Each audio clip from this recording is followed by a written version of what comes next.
act named West Bengal Special Court Act 1950.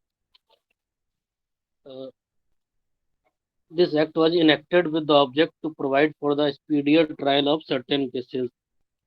Section 5(1) of this act empowered the state to set up special courts.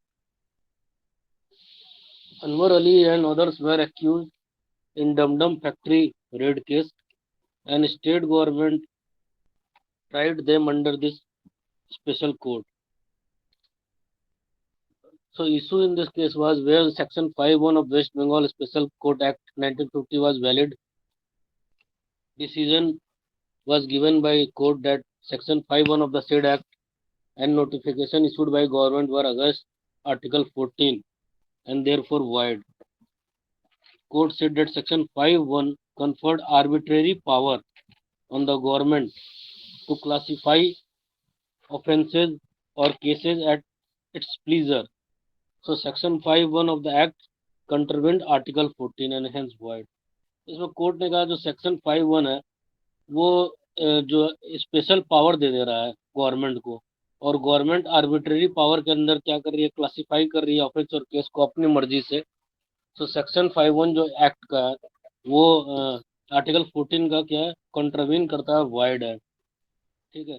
दूसरा उन्होंने court ने कहा the act did not lay down any basis for classification and the state government was given unguided and uncontrolled discretion to select the cases to be tried by the special court. दूसरा कहा कि जो act है उसने कोई basis classification का lay down ही नहीं किया और स्टेट गवर्नमेंट के पास अनकंट्रोल्ड डिस्क्रिप्शन है कि किसी भी केस को किस स्पेशल कोर्ट में ट्राई कर दे. थर्ड का the court further observe that the object और the policy behind the setting up of special court stated in the preamble to the act was too vague and uncertain and formed the basis of a valid and reasonable classification which could be permitted under Article 14. बोला कि जो object भी था जो इन्होंने पास किया है, तो जो ऑब्जेक्ट और पॉलिसी जो सेटिंग अप स्पेशल कोड था वो वेग है, कुछ ऐसा अनसर्टेन टाइप का है, कुछ स्पेशली वो स्पेशल ढंग से मेंशन नहीं कर रहा है. तो मेनली ये केस जो था state of West Bengal versus Anwar Ali sir का आर्टिकल 14 पे था. 1952 का केस था. इसमें फैक्ट्स ये थे कि एक एक्ट था 1950 में special court act West Bengal का, उसमें उनको एम्पावर था कि किसी को भी स्पेशल कोर्ट में ट्राई कर सकता है.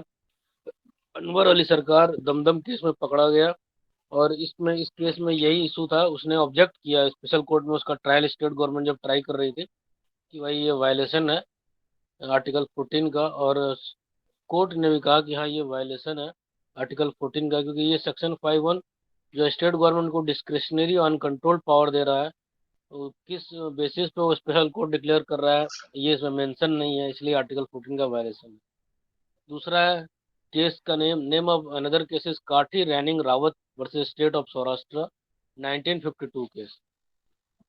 इसमें फैक्ट्स ये है कि काठी रैनिंग रावत एपिलेंट है who has been convicted under section 302, 307 and 392 read with section 34 of the IPC and sentenced to death and 7-year rigorous imprisonment. That sentences student का.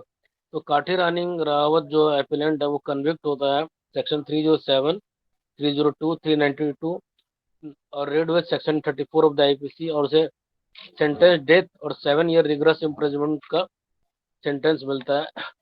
The appellant was tried by special court constituted under Saurashtra State Police Safety Measures. Third amendment ordinance 1949. तो जो appellant था वो भी special court में try किया गया था, उसका ट्रायल चला था, और ये जो स्पेशल कोर्ट कंस्टिट्यूट हुआ था वो एक्ट था जिस एक्ट का नाम था Saurashtra state police safety measures ordinance act 1949. इस एक्ट का ऑब्जेक्ट का था, जो object as mentioned in the ordinance was to provide for public safety, public order and preservation of peace and tranquility in the state of Saurashtra. ठीक है. It thus referred 4 distinct categories of, इसमें section 11 के अंदर 4 distinct categories offence का try किया गया, mention किया गया, रेफर किया गया है, और एविलेंट को हाई कोर्ट ने कन्विक्ट किया. सो उसने अपील किया कहाँ पे, सुप्रीम कोर्ट में. इशू क्या था, whether the ordinance to which reference has been made is void under Article 13(1) of the Constitution on the ground that it violates the provisions of Article 14. इसमें ये था जिस ऑर्डिनेंस जिसने रेफरेंस दिया है इसको ट्रायल करने का, क्या वो वाइड है अंडर आर्टिकल 31, क्योंकि ये वायलेट कर रहा है प्रोविजंस ऑफ आर्टिकल 14 का। तो इसमें डिसीजन सुप्रीम कोर्ट का ये आता है, Supreme Court held that section 11 of the Saurashtra ordinance is not violative of article 14। Supreme Court कहते हैं ये जो आर्टिकल 14 का वायलेशन नहीं है, जो सौराष्ट्र ऑर्डिनेंस का सेक्शन 11 है।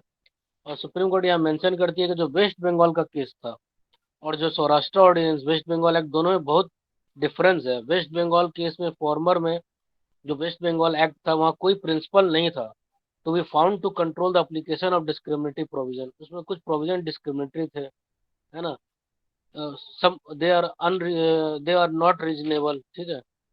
एंड लेटर इन लेटर का Saurashtra case clearly laid down the guiding principle, इसमें क्लियरली गाइडिंग प्रिंसिपल है सौराष्ट्र वाले एक्ट में कि क्यों ये ऑब्जेक्ट किया है, to provide for public safety, maintenance of public order and preservation of peace and tranquillity in Saurashtra state. तो ये क्लियर कट मेंशन कर रहा है कि ये प्रोविजन के अंदर ला रहा है और इस वजह से सौराष्ट्र के अंदर इसको लाया गया है। और इसमें रेफरेंस दिया है कि स्पेशल कोर्ट कब मेंशन किया जाएगा, इसलिए इसमें इन्होंने स्टेट के फेवर में डिसीजन दिया। थर्ड केस है जो बहुत ही इंपॉर्टेंट केस है, वो Indira Sahni versus union of India 1993। इसको मंडल कमीशन रिजर्वेशन वाला केस भी कहते हैं। इसमें मेन फैक्ट ये है कि 1979 में पीएम मोरारजी देसाई थे, है ना, जनता पार्टी के। वो established Mandal commission to investigate the conditions of backward classes under article 340 of Indian constitution. Indian constitution के आर्टिकल 340 जो है उसके अंतर्गत उन्होंने मोरारजी देसाई जी ने, जो तब प्रधानमंत्री थे, मंडल कमीशन गठित किया बैकवर्ड क्लासेस की सिचुएशन को जानने के लिए under article 340। Under article 340 President may appoint commission to investigate the condition of socially and educationally backward class. तो आर्टिकल 340 प्रेसिडेंट को ये पावर देता है कि वो अपॉइंट कर सकते हैं कमीशन को इन्वेस्टिगेट करने के लिए conditions of socially, economically, educationally और सोशली बैकवर्ड क्लासेस की कंडीशन को। On 1990 then government headed by the then prime minister VP Singh, है ना, issued the office memorandum reserving 27% of seats for backward classes in government service on the basis of recommendation of the Mandal commission. तो उसके बाद क्या हुआ, 1990 में BP Singh प्रधानमंत्री थे। उन्होंने जब मंडल कमीशन ने रिपोर्ट जो दिया था उसके लिए, उसके रिगार्ड में उन्होंने ऑफिस मेमोरेंडम इशू कर दिया और 25% सीट रिजर्व कर दिया बैकवर्ड क्लासेस के लिए in government services. Later on PV Narasimha Rao issued another office memorandum reserving 10% extra reservation for economically backward section of higher caste। Later on PV Narasimha Rao जो तब के प्रधानमंत्री थे, उन्होंने एक ऑफिस मेमोरेंडम इशू किया और 10% सीट रिजर्व कर दिया economic backward section of general category. So all reservation provisions were challenged by Indira Sawhney before apex court. तो ये जितने रिजर्वेशन प्रोविजन दिए गए इनके अगेंस्ट इंदिरा साहनी ने चैलेंज कर दिया अपेक्स कोर्ट में। ना supreme court SC accepted, Supreme Court accepted 27% reservation of OBC, but Supreme Court rejected 10% reservation given to economically backward section of higher caste. Now, issue number one: what should be the criteria for reservation? Socio-educational backwardness or economic backwardness? Now, Supreme Court opinion: the backward classes under Article 16(4) can be identified on the basis of caste and not only economic basics, because Article 340 talks about social and educational backwardness, for which the president can appoint commission to investigate the conditions of backward classes। तो इसमें issue number 1 था कि what should be the criteria for reservation, socio educational backwardness और economic backwardness. तो issue number 1 हुआ कि socio economic backward पर reservation दिया जाए या फिर इकोनॉमिक बैकवर्डनेस। सुप्रीम कोर्ट का ओपिनियन ये था कि backward classes under article 16(4) can be identified on the basis of caste and not only economic basis. उन्होंने कहा कि भाई इसमें कास्ट के बेसिस पे आइडेंटिफाई किया जाएगा, इकोनॉमिक बेसिस पे नहीं, ठीक है। Because article 340 talks about social and educational backwardness, क्योंकि 340 क्या है, सोशल और एजुकेशनल बैकवर्डनेस की बात करता है एंड इकोनॉमिक बैकवर्डनेस की बात नहीं करता, क्योंकि आर्टिकल 340 के अंदर प्रेसिडेंट ने इस कमीशन को अपॉइंट किया। Now issue number 2, whether the backward classes mentioned in Article 15.4 and the backward classes mentioned in Article 16.4 were same or different. Supreme Court कहे कि भाई backward classes mentioned in Article 15.4 is related with SC and ST, while backward classes mentioned in Article 16.4 is related with OBC, and OBC and SC ST are different. तो 15.4 में SC ST के बारे में कहा गया और 16.4 में OBC के बारे में कहा गया। Issue number 3, should everyone be given reservation who belongs to socio educational backward classes, कि जो भी socio economic backward classes belong है सबको रिजर्वेशन देना चाहिए। Supreme Court held that Mandal commission said if someone is socially and educationally backward then he is economically backward also। Mandal commission में कहा गया कि जो सोशियो और एजुकेशनली बैकवर्ड है तो इकोनॉमिक बैकवर्ड भी देखे जाते हैं कि वो इकोनॉमिकली भी बैकवर्ड है। It means if someone is not economically backward then he will also not socially and educationally backward and hence should not be given reservation। और ये देखा गया है कि अगर कोई एजुकेशनली बैकवर्ड नहीं है, इकोनॉमिकली बैकवर्ड नहीं है, तो सोशली और एजुकेशनली भी बैकवर्ड नहीं है। So court fixed creamy layer criteria. Creamy layer criteria was not given to SC ST सिंस entire discussion was confined only to OBC। So court ने इसमें क्या क्रीमी लेयर क्राइटेरिया दिया और सिर्फ OBC के लिए दिया।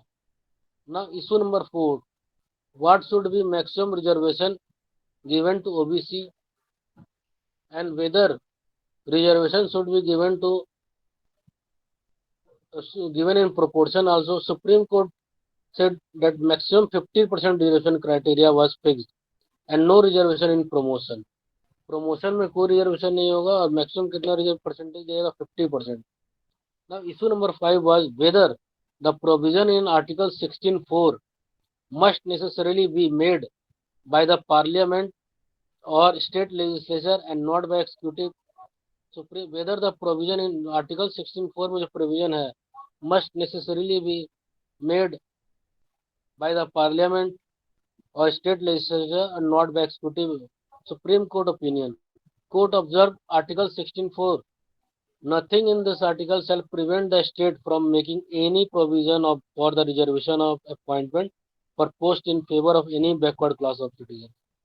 Court held laws should be made by parliament or state legislature, but provision can be made by parliament or state legislature and executive body also।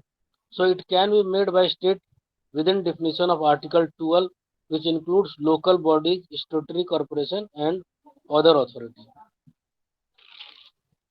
Now issue number 6, whether an executive order made in terms of Article 16.4 is effective and enforceable by itself, or whether it is necessary that the provision of Article 16.4 is enacted into a law made by the appropriate legislature under Article 309, and whether the said provision under Article 16.4 must be issued by the President or Governor under the provision to Article 309 for it to become enforceable। Supreme Court opinion, Supreme Court observed Article 309, wherein it is mentioned that appropriate legislature will regulate the recruitment and conditions of service of persons serving the union or a state, but it is not done by appropriate legislature, then president और governor will make rules regarding. इसमें Supreme Court ने कहा भाई कि जहां where in it is mentioned, जहां भी mention है कि appropriate legislature will regulate the recruitment and conditions of service of person, जहां लेजिस्लेचर रेगुलेट करेगा रिक्रूटमेंट और conditions of service of person जो यूनियन में सर्व कर रहे हैं और या स्टेट में सर्व कर रहे हैं, but it is not done by अगर ये अप्रोप्रिएट लेजिस्लेचर के द्वारा डन नहीं होगा तो प्रेसिडेंट और गवर्नर रूल बनाएंगे regarding this. Court held that executive order alone is sufficient to implement the provision mention in article 16.4। उन्होंने कहा कि 16.4 में जो प्रोविजन दिया रह गया है वो एक्जीक्यूटिव ऑर्डर है सफिशिएंट, कि एक्जीक्यूटिव ऑर्डर सफिशिएंट होगा कि वो जो प्रोविजन 16.4 है वो इम्प्लीमेंट किए जाए। Now issue number 7, whether clause 4 of article 16 is an exception to clause 1 of article 16। court observed both clauses 16.1 and 16.4. 16.1 is saying that there shall be equality of opportunity for all citizens in matters relating to employment और opportunity to any office under the state. 16.1 कहता है कि equality होगा opportunity का सभी citizens की employment से related या अपॉर्चुनिटी जो अपॉइंटमेंट से रिलेटेड स्टेट के अंदर जो ऑफिस आते हैं. And article 16.4 mentions nothing in this article shall prevent the state from making any provision for the reservation of appointment for post in favor of any backward class of citizen. इसमें कहता है कि इस article nothing in this जो इस article में जो भी प्रोविजन दिया गया वो प्रिवेंट नहीं करेगा स्टेट को कि कोई प्रोविजन बनाए रिजर्वेशन देने के लिए बैकवर्ड क्लासेस के लिए. ठीक है, इन फेवर के फेवर में कोई अपॉइंटमेंट के लेकर. Court held that backward class of citizens are classified as a separate category deserving a special treatment. Court ने कहा जो बैकवर्ड क्लास सिटीजन है वो सेपरेट कैटेगरी है, वो डिजर्व करते हैं स्पेशल ट्रीटमेंट के लिए in the nature of reservation of appointment. है ना, उनको रिजर्वेशन देना चाहिए अपॉइंटमेंट और पोस्ट के लिए in the service of the state to bring that equality mention in article 16.1 में जो इक्वालिटी मेंशन किया गया उसको लाने के लिए प्रोविजन किया गया. So article 16.4 supports article 16.1 and it is not exception. तो 16.4 16.1 को सपोर्ट करता है, एक्सेप्शन नहीं है. ये इशू नंबर 7 था. Now issue number 8, whether article 16 is exhaustive of the concept of reservations in favour of backward classes. कि क्या आर्टिकल 16 एग्जॉस्टिव है कॉन्सेप्ट ऑफ रिजर्वेशन का in favour of backward classes. Court held apart from reservation article 16.4 also includes preference concession and exemption in appointment. Court held करता है कि जो apart from reservation article 16.4 में जो रिजर्वेशन है ना, और ये अपार्ट फ्रॉम आर्टिकल 64 में 16.4 में जो रिजर्वेशन मेंशन किया है, इसके अलावा it also includes preference concession and exemption in appointment. Preference देना है ना, कंसेशन एक्सेम्पशन अपॉइंटमेंट में ये भी मेंशन है. Along with it constitution specifies special treatment for backward classes. और कॉन्स्टिट्यूशन क्या है, बैकवर्ड क्लासेस को स्पेशल ट्रीटमेंट भी स्पेसिफाई करता है. But there is no further classification of special treatment is permissible in favor of backward classes apart from or outside of clause 4 of article 16. लेकिन article 16 के 16 class 4 के बाहर कोई भी उनको फेवर नहीं परमिट किया गया है. So article 16.4 is exhaustive of the concept of reservation in favour of backward classes. तो आर्टिकल 16.4 क्या है, एग्जॉस्टिव है कॉन्सेप्ट ऑफ रिजर्वेशन का in favour of backward classes. Now issue number 9, whether article 16.4 is exhaustive of the very concept of reservation. In other words, whether any reservation can be provided outside clause 4 of article 16. क्या कोई भी reservation clause 4 के बाहर भी दिया सकता है. Supreme court opinion. Court held that article 16.4 is exhaustive of the concept of reservation in favor of backward classes only, but not exhaustive for the concept of reservation as article 16.1 permits reservation for other classes. ठीक है, तो ये exhaustive है concept of reservation का backward classes के, but not exhaustive concept of reservation जो article 16.1 में दिया गया उसके अगेंस्ट नहीं है. ये था Indira Sawhney case. Now lieutenant colonel Nitisha versus union of India 2021. इसमें mainly army officer, ladies army officer complain करती है डिस्क्रिमिनेशन के अगेंस्ट. लेकिन इसके पहले बबीता पुनिया का केस भी देखना होगा. Secretary ministry of defence versus Babita Punia 2020. ठीक है, in early 2020 the Supreme Court delivered judgment in Secretary Ministry of Defense versus Babita Punia, holding that the Indian Army's policy of denying women officers a permanent commission was discriminatory. तो Babita Punia case में supreme Court ने कहा कि भाई Indian army की जो policy है women officers को परमानेंट कमीशन नहीं देना वो डिस्क्रिमिनेटरी है. और 2021 में लेफ्टिनेंट कर्नल नीतीशा ने केस किया यूनियन ऑफ इंडिया के लिए. इसमें क्या हो रहा है, बबीता पुनिया के केस में तो सुप्रीम कोर्ट ने उसके फेवर में दिया. उसमें बेंच था जस्टिस DY चंद्रचूड़ का और जस्टिस हेमंत गुप्ता का. ठीक है, और इस वाले केस में इसमें फैक्ट्स ये है कि there criteria were some criteria were there for permanent commission and this army officers, lady army officers objected for that. On the face of it this criteria were neutralise that they did not on their face discriminate between male and female officers On digging a little deep, however, it was found that the Verify Act that all for the leaders women had not been eligible for the grant of permit. ऊपर से तो ऐसे provisions बना रखे थे army act में कि कोई डिस्क्रिमिनेशन नहीं है मेल और फीमेल ऑफिसर का, लेकिन जब थोड़ा सा गहराई से जब एक्ट देखा जाएगा तो देखा जा रहा था कि भाई उसमें बहुत डिस्क्रिमिनेशन है वीमेन ऑफिसर का, ये वीमेन ऑफिसर्स ने क्लेम किया था। और उन्होंने देर वर थ्री कॉन्टेंसस, उन्होंने थ्री कॉन्टेंसस दिए थे क्राइटेरिया के कैसे परमानेंट कमीशन से उनको रोका जा रहा है। First one, that the women officers had to clear a certain percentage score as well as score higher than the lowest scoring male officer का लोवेस्ट स्कोर जो होता था उसको उससे ज्यादा ही नहीं लाना पड़ता था जो मेल ऑफिसर अवार्ड किया गया, जो who had been awarded a permanent commission. Second one, that annual confidential report, army में एक एनुअल कॉन्फिडेंशियल रिपोर्ट बनता है, उसके बेसिस पे प्रमोशन होता है। What to form part of the grading, तो वो भी पार्ट होता था ग्रेडिंग का। थर्ड वन था certain medical requirements had to be fulfil, और कुछ मेडिकल रिक्वायरमेंट्स भी फुलफिल करने होते थे। और क्या होता था कि जब परमानेंट कमीशन का लेडी ऑफिसर का एज आता था तो at that time their age would been about 40, और इनका मेजरमेंट किया जाता था 26 के एज में जो मेडिकल रिक्वायरमेंट था। तो उस पर इन्होंने ऑब्जेक्ट किया कि भाई अब और अब के मेडिकल कंडीशन में बहुत ज़्यादा डिफरेंस है। तो उसके बेस पे अंत में सुप्रीम कोर्ट ने ये दिया है, जजमेंट देता है।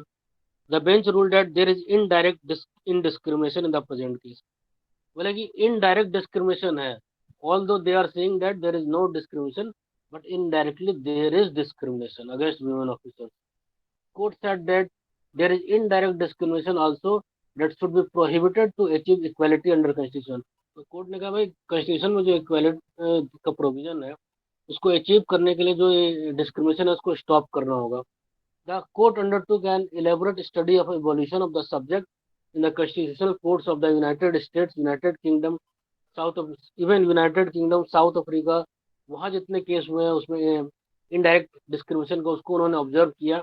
और एक बहुत इंपॉर्टेंट केस था फ्रेजर वर्सेस कनाडा, उसको भी उन्होंने ऑब्जर्व किया। और ऑब्जर्व करने के बाद उन्होंने कहा कि there is indirect discrimination, it should be stop. This case mark the first occasion, ये केस फर्स्ट ओकेजन है whether Supreme Court has categorically held indirect discrimination to violate the constitution, जिसमें Supreme Court ने कहा कि there is indirect discrimination against women officers and it is violation of constitution and set out an account of what the indirect discrimination details। उन्होंने बताया कि भाई indirect discrimination क्या होता है, कैसे कैसे किया जाता है, बहुत सारे केसेस को रेफर करते हुए फाइनली उन्होंने बताया। यही चार केसेस थे मेरे अंदर। अब आप लोग बोलिए। धन्यवाद।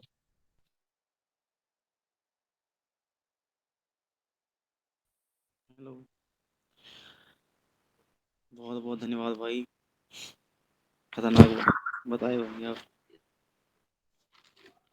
प्रत्युष भाई बहुत अच्छा, कितना शॉर्ट और कंसाइज फॉर्म में कंप्लीट किया। But need to Pratyush bro, you have done with Indra Sani case.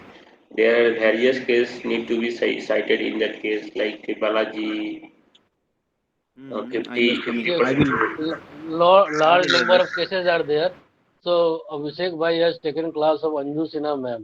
When we Yes, will write in examination, then we will have to write all these cases.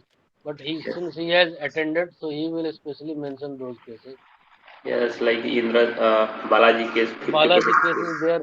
Devadasan case, Champakam Terry case is Pravan there. rule. Yes, yes. Wait So wait for the we moment. have to write. That's why I said that there are large number of cases, and all those Yes, cases which are mentioned in case mat we will have to discuss today, because yes, this question is coming from this unit, at yes, least sir, two yes, sir. questions. And those cases which there are some certain cases which are not mentioned in case mat, only their name is given, but those cases which are given in case mat we will have to read all these cases very briefly. And not only those cases but also cases mentioned in that cases, like Balaji case which is mentioned under Indra Sani case, Ashok Thakur case, and Champakam case, and large number of other cases. Rajan, या Uh, I am coming on that, because the whole story, when article 16, the story behind article 16, article 15 precedes over article 16, as we all know. Okay, so before starting article 16, article 16 is totally linked with Article 15 and mainly Indira Sahni case. Okay. So when we go on the Indira Sahni case, the, the first and the forward part is to cover Article 15 and man one case which is more connected with Article 16 is Champake Dorajan wala जो हम लोग बोले अभी. Okay. So Article 15 only always says about provision of discrimination on ground of religion, race, caste, sex, place of birth, and there are 5 ground in this case. DP Joshi versus Madhya Bharat 1955. State can't discriminate on this ground of religion, race, caste, sex, place of birth. तो which case? First case is DP Joshi versus Madhya Bharat 1955 का case था ये. ठीक है. उसमें ground बताया गया था कि ये इस ग्राउंड पे नहीं होगा. तो मेनली इस केस के बाद ही आया था state of Madras versus Champakam Dorajan, and there is an amendment of First Amendment Act 1951, in which there was a conflict between Article 15, Article 29, Clause 2, and Article 46 for the reservation. There should be equality according to the fundamental right, but DPSP is asking about promote interest of weaker section. Okay, so fundamental right would always prevail. These are the things which is mentioned in this case, State of Madras versus Champakam Dorajan. Fundamental right would always prevail over DPSP because DPSP always work like as a supplement with fundamental right, and Parliament can't amend fundamental right without tampering over the basic structure of Constitution. But Parliament can amend fundamental right, but without tampering over basic structure of the Constitution. Okay, these were the things which were cited in that case. लेकिन what about the First Amendment? As a response to Champakam case, Parliament added Article 15 Clause 4, which created a way for reservation, okay, as a special provision for the advancement of any socially and educationally backward classes. There is a reservation. The reservation should be created. There was a huge conflict that reservation should be on which basis? Okay, reservation किस basis पे होना चाहिए? Socially, economically, backwardness, ठीक है, educationally. तो किसी के cast को उसको आप you can't say that this caste is a lower caste, so reservation would be on that basis. Never. Reservation should be on socially and educationally. Okay, not through any backwardness.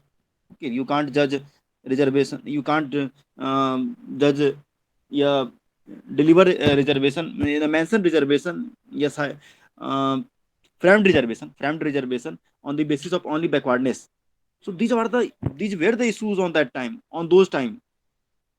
Reservation should be on what basis? So socially and educationally backward classes of citizen, or for the SC and ST. Okay, so there would be a matter of promotion, reservation on the basis of socially and educationally backward classes of citizens for the SC and ST. तो Mr Balaji जो वाला case है बस state of Mysore 1962 में जो आया, फिर यही बात बोला गया, उसमें इंसर्ट किया गया था क्लॉज 4 ऑफ आर्टिकल 15.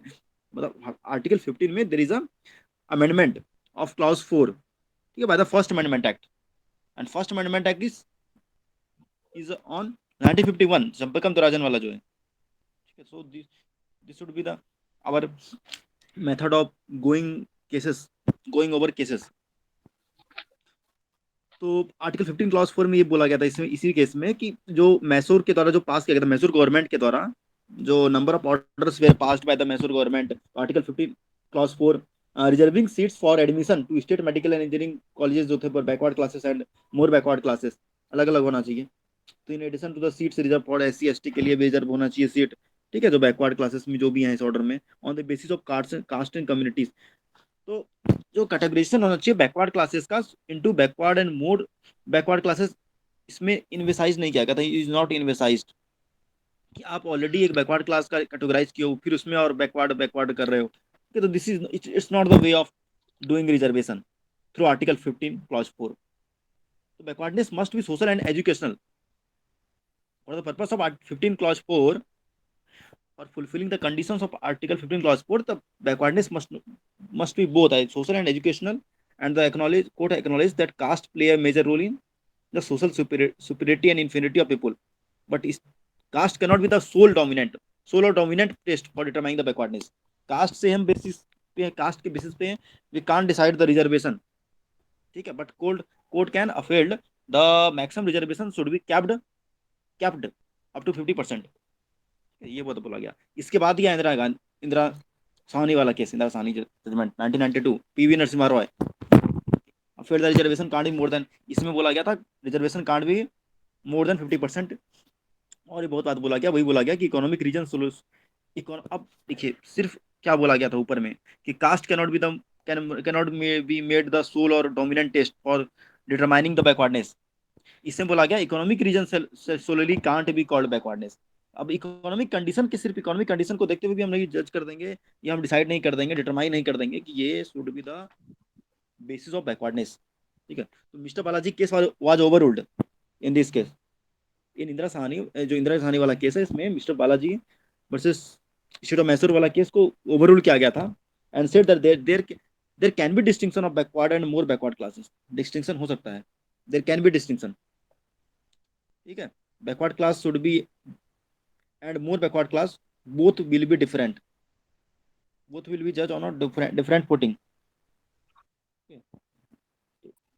और क्या था, इम्फेसाइज किया गया था कि there is a little advance in the backward classes, इसीलिए तो we don't need proportionate reservation per se, we need at least adequate representation reservation, कि हम प्रोपोर्शनेट रिजर्वेशन हम की आवश्यकता नहीं है, हमें आवश्यकता है कम से कम एडुकेट रिप्रेजेंटेशन होना चाहिए रिजर्वेशन में। कि एडुकेट रिप्रेजेंटेशन मतलब क्या, कि सबको इक्वल अमाउंट ऑफ रिजर्वेशन मिलना चाहिए, ऐसा नहीं कि जनरल जनरल कोई ज्यादा इतना रिजर्वेशन कर दिए कि जनरल कैटेगरी का ही हो गया, शॉर्ट हो गया, लाइक इसमें आ गया पॉजिटिव, शॉर्टेज पड़ गया रिजर्वेशन का ही, मतलब जनरल कैटेगरी कैटेगरी को ही सीट नहीं मिल पा रही है एक एडुकेट अमाउंट में, जितना कि इतना रिजर्वेशन हो गया इन डिस्ट्रीब्यू होता है ना, उसको इंडिफरेंसेस केट हो गया, या डिस्ट्रीब्यूशन जो हो गया वो बैड डिस्ट्रीब्यूशन हो गया, distribution gone wrong, such that reservation category, such that general category get a very less ratio of reservation, ऐसा नहीं होना चाहिए। तो इसीलिए रिजर्वेशन का क्या बेसिस होना चाहिए, वो gap concept of horizontal vertical reservation,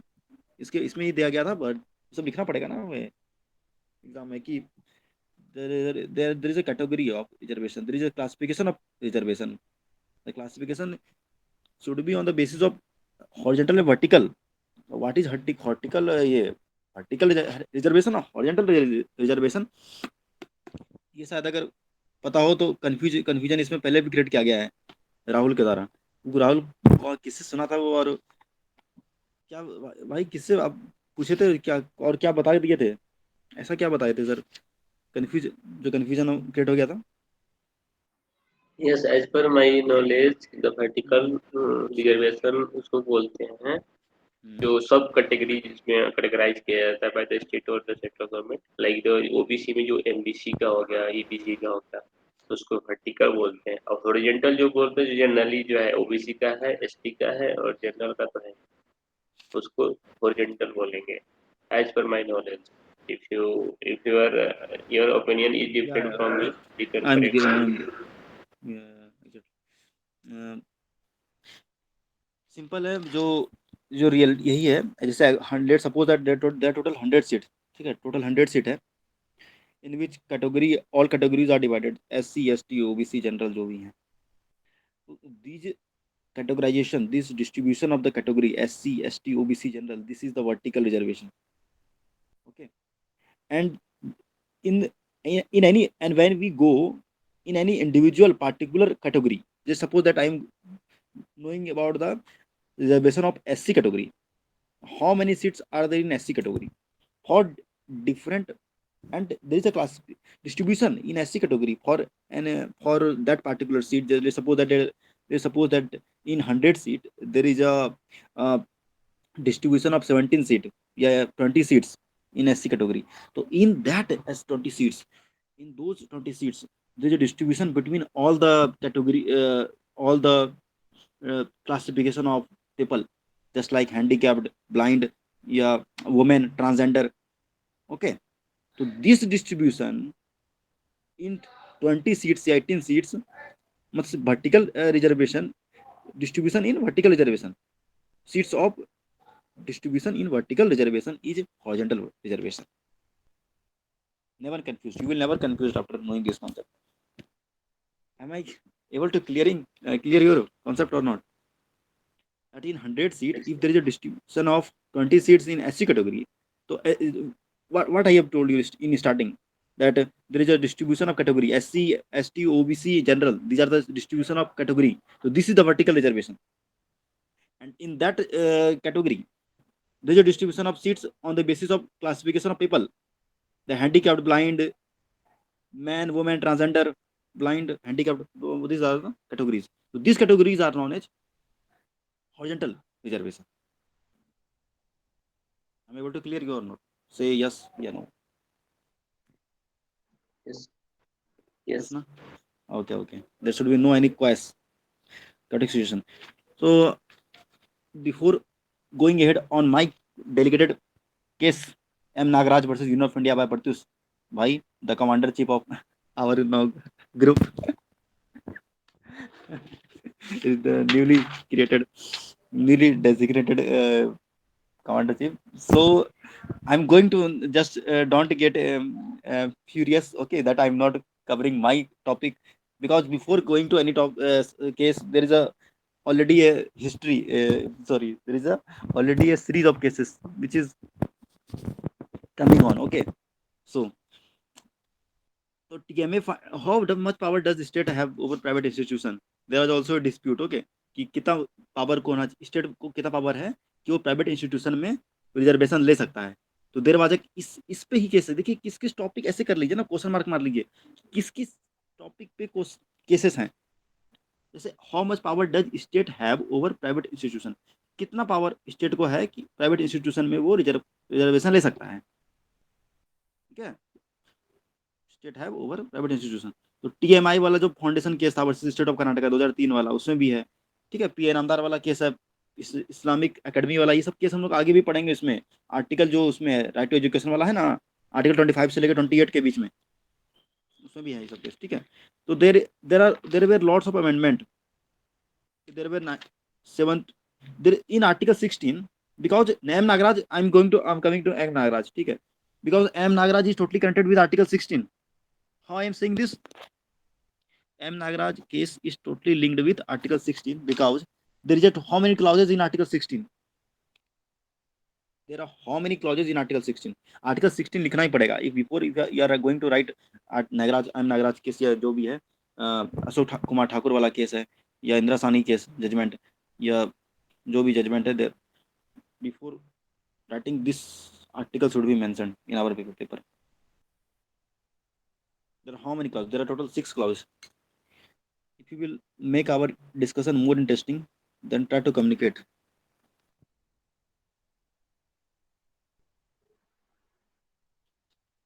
I will wind up in half an hour. Definitely, I will do from my side.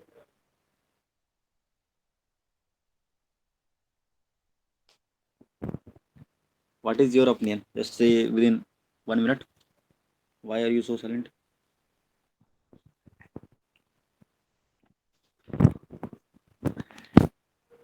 Hello?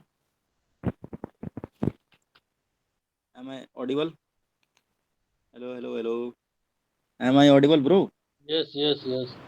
Yes. So, how many clauses are there? Just simple, I'm just simply asking simple question. How many clauses are there in Article 16? Rahul is in police station and I am Rahul, listening to you. but There are why are six not clauses, but responding you one keep single? Because six what? clauses. Yeah, there are 6 clauses. Yeah, and clauses 1 says about equal opportunity to all citizens for employment to any office under the state. Okay, yeah, and clause 2 mentions about 7 ground. Okay, 7 ground in Article 15. Yeah, that there are only 5 ground in Article 15, that the yeah, opportunity should be on the basis of race, caste, religion, sex, place of birth. But in Article 16, there is a 2 extra ground added. Where added descent and mm, residence. Descent and residence are also given in Article 16, which is mentioned, uh, which was added over Article 15. Okay, and third point is exception for reservation on basis of residence if it is a backward class and not adequately represented in the state services. This is clause 3. And clause 4 says about reservation in jobs for backward classes of citizen not adequately represented. Clause 4a say about clause 4 is added by 77th amendment. Listen, in article 16 there is an amendment. A lot of amendments happened. Okay, 77th amendment in clause 4a.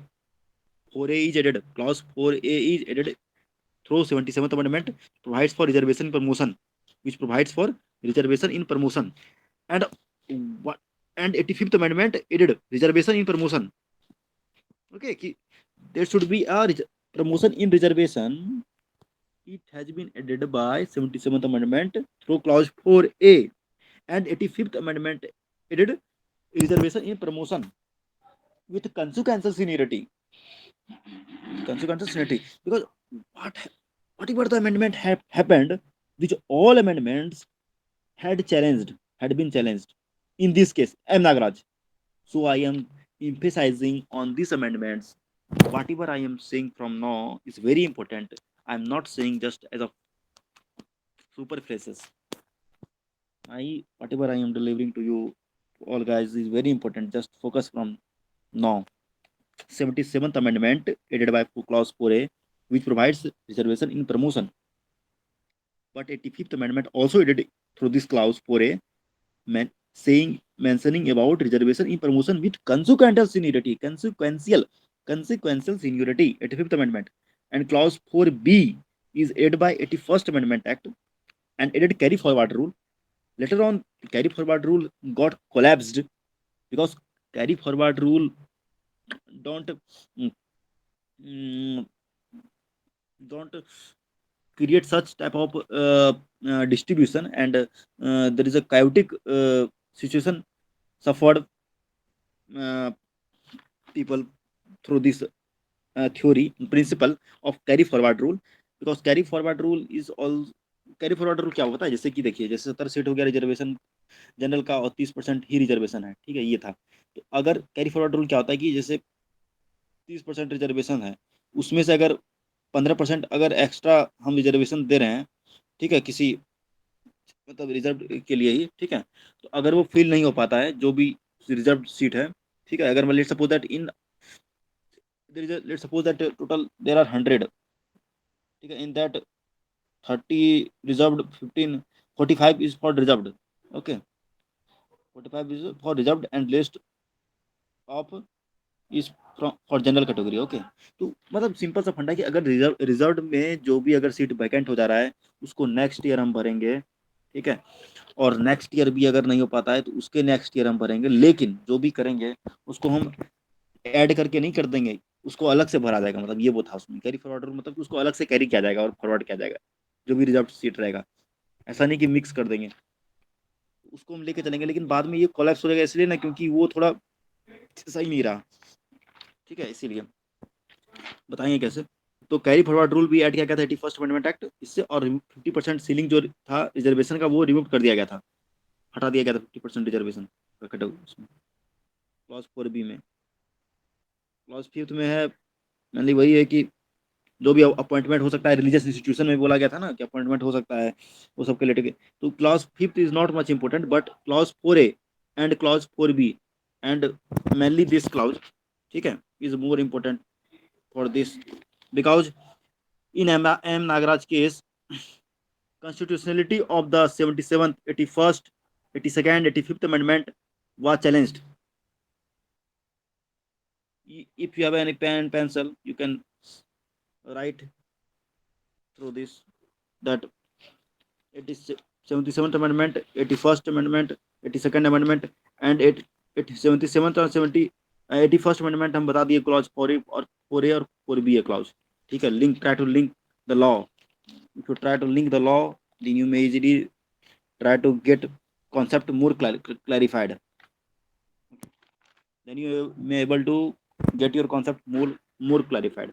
So 77th amendment, 81st amendment, 82nd amendment, 85th amendment, all amendment were challenged. The petitioner challenged the constitutional validity of the constitutional 85th amendment act, which retrospectively were provided reservation in promotion as being unconstitutional and violative of the basic structure. Issue वही था कि validity, interpretation and implementation of the constitution 77th amendment 1995, but constitution 81st amendment, 82nd amendment act 2000 and 85th amendment act 2001. Okay, because we know that in Indira Sahni 1993 concept of creamy layer was also introduced, but that creamy layer be excluded while identifying backward class. Creamy layer को हम तब हटा देंगे जब हम backward class को identify कर रहे होंगे. And there was also some provision about reservation को 50% तक ही रखना है. No reservation promotion were allowed, but all this things were overruled in case of T Devadasan versus union of India 1964 by declaring that carry forward rule as constitutional. बोला गया कि carry forward rule को ही constitutional बोला गया था उसमें, T Devadasan versus union of India में. और should not exceed 50% reservation. 50% reservation से इसमें एक्सीड नहीं कर सकते हैं. लेकिन ये सब जो भी केस था, इसमें वोट बैंक पॉलिटिक्स का बहुत हाथ होता है, जो भी होता है. ठीक है, क्योंकि 77th अमेंडमेंट जो आया 1995 ना, जिसमें चैलेंज किया गया है 1990 77th अमेंडमेंट एक्ट, इसी से क्लॉज 4 आया था ना, एड हुआ था उसमें इंदिरा साहनी वाले जजमेंट में. क्लॉज 4 और मेनली जो था रिजर्वेशन हो सकता है SC ST की मैटर प्रमोशन में, क्योंकि वोट पॉलिटिक्स का बहुत हाथ होता है किसी भी चीज़ में. ठीक है, वो लॉ को समझता नहीं है उतना, अपने तरीके से रखता है. बस देखता है कि हमको जहाँ से वोट मिलेगा उसके लिए करेंगे, वोट के लिए कुछ भी कर देंगे. ठीक है, जनता को चूतिया बनाना है, जनता के लिए अच्छा करना है. लेकिन जनता को तब अच्छा करना है जबकि जनता उसके लिए अच्छा करेगा. नेता के लिए, नेता के लिए अच्छा होगा तो फिर उसके लिए कुछ भी करेगा, वो ब्रेक डाउन कर देगा. लॉ गया तिलंडी में तेल लेने. What are you saying? Everything is recorded. Okay. Please just Also, focus on your voice. It's recording now. oh, sorry. I'm just diverted from the main topic because after that what I'm saying that consequences seniority. हाँ, consequences seniority भी समझ लीजिए, क्योंकि ये सब concept अगर समझे रहेंगे ना, because we have to mention all this terminology in our paper. We can't write only the crystal clear that was the case of the amendment and this is the issue and this is the fact and what this is the judgment, final judgment and what is concept must be your clear, crystal clear. Catch up rule समझना पड़ेगा क्या होता है ये, इसमें M Nagraj में पूरा linked है. कैचअप रूल बताया गया, इसमें consequences seniority बताया गया. जब तक समझेंगे नहीं, when you till you are not clarified with all the concepts, your concept should be clarified now, because if you are not clarified with the concept, how you are able to recollect or remember all these um, consequences of the case, and you aren't able to write on the paper, in the paper. Before writing, your concept should be clear. I will clear your concept. Consequent to seniority क्या होता है, जैसे कि seniority due to some consequences which will be written no matter what. देखिए, consequent seniority ये होता है कि जैसे कोई लोअर कास्ट का है, SC कैटेगरी का, उसको जॉब रिजर्वेशन था उसका, तो उसको जॉब मिल गया. ठीक है, जो भी था, let's suppose that SC ST category का कोई इंडिविजुअल था, उसको रिजर्वेशन के थ्रू पोस्ट मिल गया कोई भी जॉब का. बाद में क्या हुआ, कोई जनरल कैटेगरी का आया. ठीक है, और जब वो एक साल या 2 साल के बाद उसको मिलता है जॉब, 3 साल के बाद, लेट्स सपोज दैट, तो जो ऑलरेडी जो जूनियर था, तो उसको रिजर्वेशन के थ्रू प्रमोशन मिल जाएगा. लेकिन जो जनरल जो ऑलरेडी जो आया, ठीक है, मतलब क्या बोला जा रहा है कि देखिए, जो सीनियर जो आया वो लेट से आया, लेकिन जो जूनियर था, जो पहले जो कैटेगरी SC ST से जो आया, उसको प्रमोशन इसको रिजर्वेशन के थ्रू मिल जाएगा. Reservation in promotion in reservation. तो कंसिक्वेंटल सीनियरिटी वही बोलता है कि देखिए कैसे को कैचअप रूल वही होता है. कैचअप रूल को क्या कॉन्सेप्ट है जो 2 जजमेंट में आया था, ये union of India versus Virpal Singh, लिख लीजिए. Catch up rule concept was introduced through 2 cases, through 2 judgment, union of India versus Virpal Singh 1995 and Ajit Singh and versus state of Punjab 1996. Okay, catch up rule. Because in this case, M Nagaraj case में 2 चीज को discuss किया गया है, consequential seniority and catch up rule. And consequential seniority is seniority due to some consequences which will be written no matter what. ये था, तो ये था मैं जो बताना था मुझे. और आर्टिकल 335 का भी इसमें थोड़ा डिस्कस किया गया है. तो आर्टिकल 335 भी है, तो बताएंगे क्या. मेनली शेड्यूल ट्राइब और शेड्यूल जो कास्ट होते हैं ना, वो सर्विस और पोस्ट के जो उन लोग को मिलता है, क्लेम जो करते हैं वो लोग उसमें. चलिए आते हैं इसमें. इशू क्या था वही बता दिए एम नागराज वाले केस में, कि interpretation and implementation of constitution 77th amendment, constitution का 81st and 82nd amendment, 85th amendment, all where challenged. तो जो ऐड किया गया था क्लॉज 16, आर्टिकल 16 में clause 4A 4B through article 16 clause 4 जो ऐड किया गया था इसमें है। तो अपेक्स कोर्ट ने क्या बोला, in respect of the amendment of the fundamental right not change in particular article but change the visions of right in order to qualify, okay, in order to qualify as essential feature principle to is to be first establish. इसमें ये बोला गया यहाँ है, पहला point है catch up rule. Catch up rule क्या है? Rule is that a reserve category candidate promoted on the basis of reservation earlier than his senior general candidate. जो सीनियर कैंडिडेट है इन द फीडर कैटेगरी, मतलब वो लोअर ग्रेड में है, जो senior candidate है जनरल कैंडिडेट, ठीक है, सीनियर जो जनरल जनरल कैंडिडेट है वो लोअर ग्रेड पे है, वो क्या है, जो रिजर्व कैटेगरी का है उसको प्रमोशन मिल गया रिजर्वेशन में, किससे? जो जनरल कैटेगरी का है कैंडिडेट उससे, ठीक है, और सीनियर भी है वो। तो ये थोड़ा सुन के अजीब नहीं लगता? अनफेयर नहीं लगता? मतलब बायसनेस नहीं लगता? डिस्क्रिमिनेशन नहीं लगता? डिस्क्रिमिनेशन है ये। सेल नेसेसरी भी junior in the promoted category. तो इसीलिए ये कैचअप रूल को इसी लाया गया था, इंट्रोड्यूस किया गया था कि एक बैलेंस बना रहे।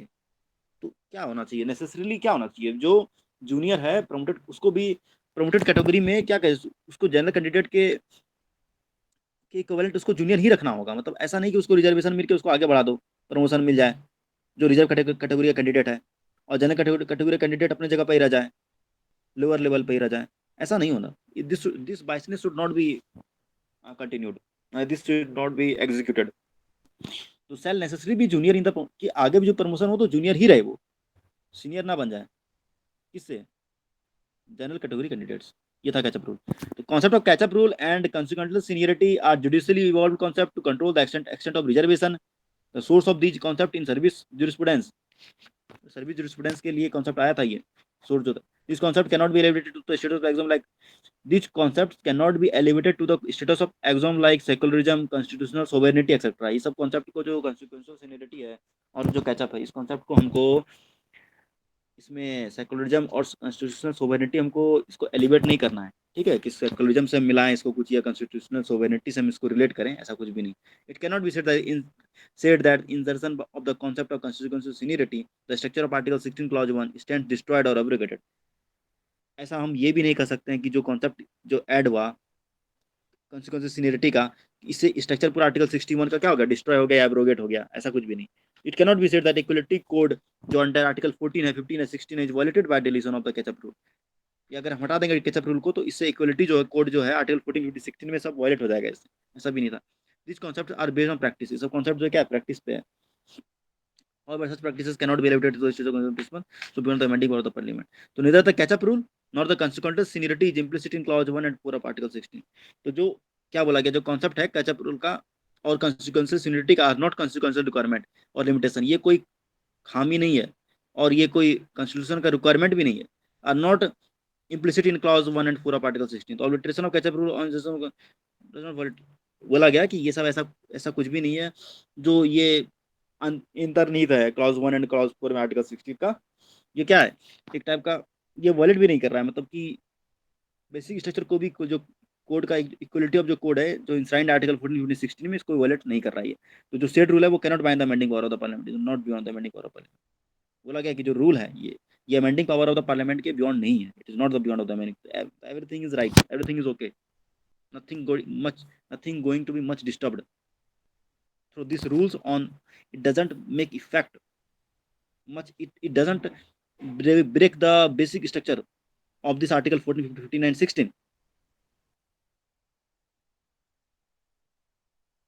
ठीक है, तो वैसे बोला गया, और बोला गया इसमें कि मेनली जो वेटेज है प्रमोशन का और कंसिक्वेंशियल सीनियरिटी का वो दिया जाएगा, शुड बी गिवन और not are the matters which would fall within the discussion of government. ठीक है, वही इसी कॉन्सेप्ट के लेके आगे बढ़ेगा। और माइंड हमेशा रखना है, keeping in mind the backwardness को देखते हुए, inadequacy and representation in public employment and overall efficiency of service, सब कुछ को देखते हुए ही इस रूल को फॉलो किया जाएगा। क्या क्या, backwardness, inadequacy and representation in public employment and overall efficiency of services. तो court further held that clause 4 of article 16 is an enabling provision. Enabling provision है, कभी भी चाहेगा कोर्ट तो उसको इनेबल कर देगा, कभी चाहेगा तो उसको डिसेबल भी कर सकता है। तो वही है, तो फ्रीडम स्टेट को फ्रीडम दिया गया इसमें, ठीक है, कि वो जो रिजर्वेशन है मैटर प्रमोशन में वो इस तरह से अप्लाई करे।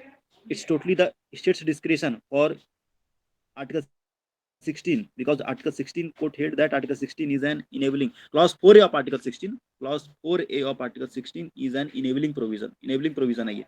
Clause 4A applies only to scheduled caste and scheduled tribe. This clause is carved out Article 16 Clause 4 से निकला ना, Clause 4A, और ये सिर्फ SC/ST के लिए है ये. Clause 4A will be governed by two compelling reasons. Two compelling reason, very important. Article Clause 4A will be governed by the two compelling reason, backwardness and inadequacy of representation. Backwardness भी देखना चाहिए, देखा जाएगा उसमें, और representation देखा जाएगा clause 4 article 16 का उससे से. और ऐसा अगर दो रीजन नहीं दिख रहा है इसमें, कंपेलिंग जो रीजन है बैकवर्डनेस और इनएडिक्वेसी नहीं दिख रहा है, तो इनेबलिंग प्रोविजन भी नहीं आएगा फोर्स में. तो इनेबलिंग प्रोविजन जो है क्लॉज 4 का, वो should not apply, will not apply. तो स्टेट के डिस्क्रिप्शन में ना, तो state can make provision for reservation only if the above two circumstances exist. अगर दो सर्कमस्टेंसेस दिखा तो ही रिजर्वेशन का के लिए स्टेट प्रोविजन बनाएगी, otherwise no. Apart from backwardness and inadequacy of representation, the state shall keep in mind overall efficiency. Overall efficiency भी देखेगी स्टेट. backwardness और inadequacy को देखते हुए क्या देखेगी स्टेट? ओवरऑल एफिशिएंसी भी देखेगी, माइंड में देखेगी. स्टेट है, स्टेट के डिस्क्रिप्शन में सब लिखना है एग्जाम में हम लोग को. All these three factors must be keep in mind by the appropriate government by providing for reservation promotion for scheduled caste and scheduled tribe. ये तीन फैक्टर रखना है दिमाग में, बैकवर्डनेस, इनएडिक्वेसी ऑफ रिप्रेजेंटेशन और ओवरऑल एफिशिएंसी. ये तीन factor होगा, दिमाग में रखेगा गवर्नमेंट रिजर्वेशन मीन प्रमोशन को के लिए for the schedule caste and schedule tribe.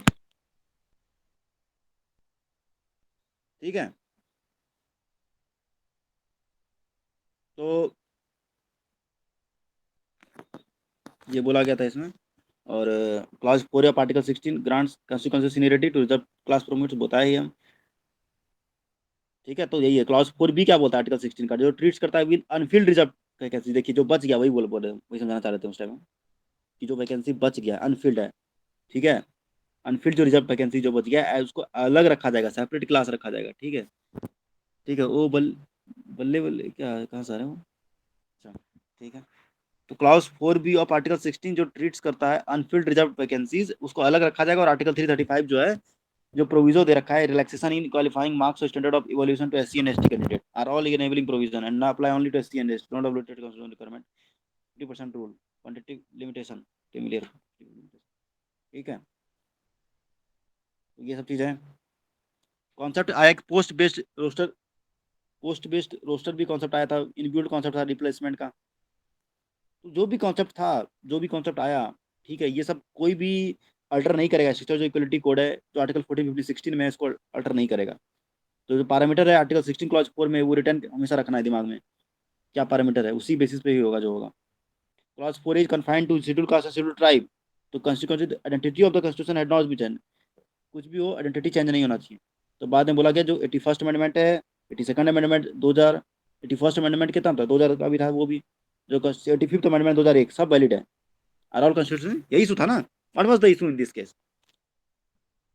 Nagraj versus union of India, जो इशू वही था कि उसके वैलिडिटी को डाउट कर दिया गया था. स्पेक्टिकल डाउटफुल मैनर में आ गया था ना सब लोग. वैलिडिटी है 77th amendment, 82nd, 81st, 82nd, 85th. Are you getting me or not? You are all not responding. Please try to respond. Then I will able to continue. Yes, listening from my side. तो after the whole interpretation भी आ जाएगा question में. ये interpretation भी लिखना है हमें. तो इंटरप्रिटेशन में लिखना पड़ेगा यार, this all amendment are constitutionally valid. Court has held that the theory of basic structure is the only theory to जज द वैलिडिटी ऑफ. किसी भी अमेंडमेंट को चेक करने के लिए that this amendment is constitutionally valid और not, just check the theory of basic structure that amendment, that particular amendment is not violating the basic structure, not tampering with the basic structure of constitution. That you can say, then you may able to clarify that this amendment is totally with the law, with the constitution. तो बोला गया कि everything is fair in love and war, है ना. उसी तरीके से तो वही बोला गया कि by applying this basic structure जो देखा गया उसमें देखा गया कि yes, this is the judge and that the validity of the constitution amendment is totally right on its own place, in its own place. So applying this theory, it has found that neither the width test nor the identity test has been violated. ना width test violate हो रहा है, ना identity test violate हो रहा है. Hence there is no violation of basic structure of the constitution. ना उसकी जो टेस्ट है, आइडेंटिटी टेस्ट होती है चेक करने के लिए बेसिक स्ट्रक्चर को कॉन्स्टिट्यूशन का, तो वो ना वायलेट हो रहा है। विड्थ टेस्ट भी एक होता है, विड्थ टेस्ट भी नहीं वायलेट हो रहा है, ना आइडेंटिटी टेस्ट वायलेट हो रहा है। ठीक है, तो द कॉन्स्टिट्यूशन जो लिमिटेशन है has been relaxed but not obliterated by the second, ये बोला गया। The court further observed that appropriate government has to apply cadre strength as a unit। अब बोला क्या, गवर्नमेंट को एक कैडर स्ट्रेंथ को अप्लाई करना चाहिए, cadre strength as a unit के रूप में in the operation of the roster in order to ascertain whether a given class और ग्रुप इज इक्वल टू, कि अगर वो सही तरीके से सर्विस में कैटेगरी जो भी हैं वो रिप्रेजेंट किए गए हैं कि एडिक्वेटली वो रिप्रेजेंटेशन है कि नहीं है सर्विस में, वहाँ चेक करने के लिए एक क्या कैडर स्ट्रेंथ हमें अप्लाई करना चाहिए गवर्नमेंट को, ये बोला गया as a unit in the operation of the roster, है ना, इन ऑर्डर टू असर्टेन, पता करने के लिए। ठीक है, तो कैडर स्ट्रेंथ क्या होता है, एज अ यूनिट की तरह इसको कंसिडर किया जाएगा, जो इंश्योर करेगा कि अपर सीलिंग जो लिमिट है 50% इज नॉट वायलेटेड, कि वो इस तरीके से हो कि जो 50% का जो बोला गया है ऑलरेडी रिजर्वेशन होना ही होना चाहिए, मतलब जो 50% का है सीलिंग लिमिट जो है उससे ज्यादा ना बढ़े, एक्सीड ना करे। तो roster has to be post specific not vacancy based. अब पोस्ट स्पेसिफिक होना चाहिए रोस्टर जो होना चाहिए, वैकेंसी बेस्ड नहीं होना चाहिए।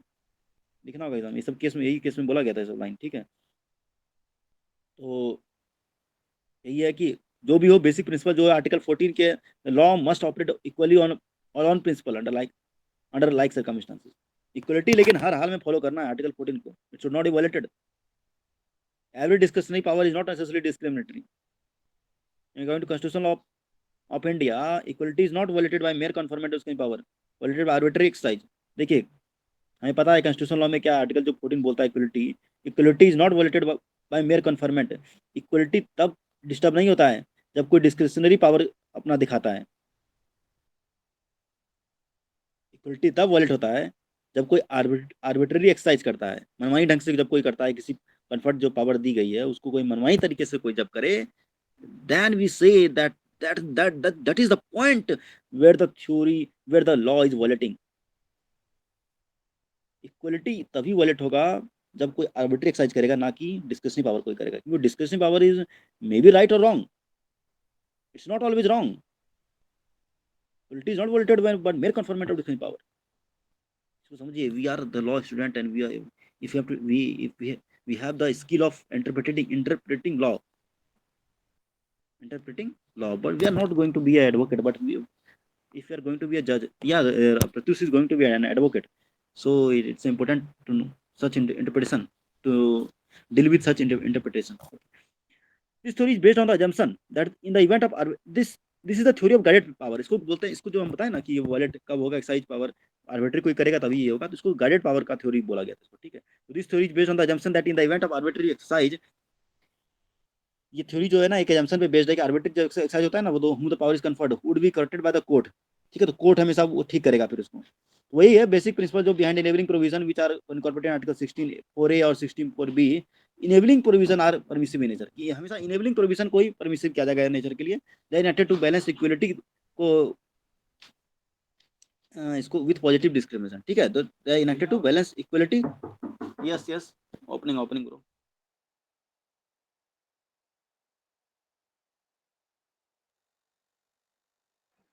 What do you say? Please repeat. What happened? I think he's busy right now.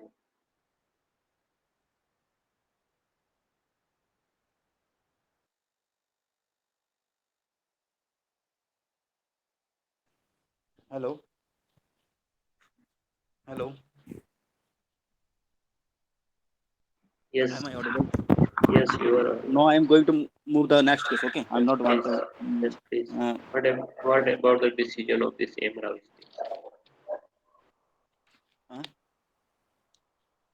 I'm going to move to the next case because I have already elaborated this case, because whatever the incident happened, whatever the Just conclude this case now, bro. I'm What happened in the decision? decision वही है कि that everything is right, every amendment is right, because there is no such any type of violation, because there is no such any violation of basic structure of the constitution. Okay, and जैसे clause 4 जो article 16 का है वो consequences seniority जो कर रहा है जब क्लास प्रमोटी को लेके, वो बताया गया कि हाँ वो सही है अपने जगह पे। फिर जो अनफिल्ड जो रिजर्व वैकेंसीज हैं सेपरेट क्लास को लेके जो क्लॉज 4B में है आर्टिकल 16 के, वो भी सही है, होना चाहिए, ऐसा ही होना चाहिए। ठीक है, तो सही था, जो अमेंड करना है वो अमेंड हो जाएगा। You may listen I have already elaborate all the Yes, important yes, yes. key points on in for this case. Okay, and come to the next case. The next case is our Ashok Kumar Thakur versus union of India because Ashok Kumar Thakur versus union of India क्या हुआ, तो जैसे कि everything is every case comes after the next case. Okay, we already know is this is the common thing. Ashok Kumar Thakur versus Union of India. हाँ तो Yes, mainly what you happened, can read yeah, this line, bro. yeah, That 124 paragraph to the case, M. Ragarajan case. Ashok Kumar Thakur versus union of India 2008 में आया था ये, ठीक है। इसमें mainly जो आर्टिकल 15 क्लॉज जो 5 है, 15 क्लॉज 5 उसको चैलेंज किया गया था। And wait for this, wait for the moment.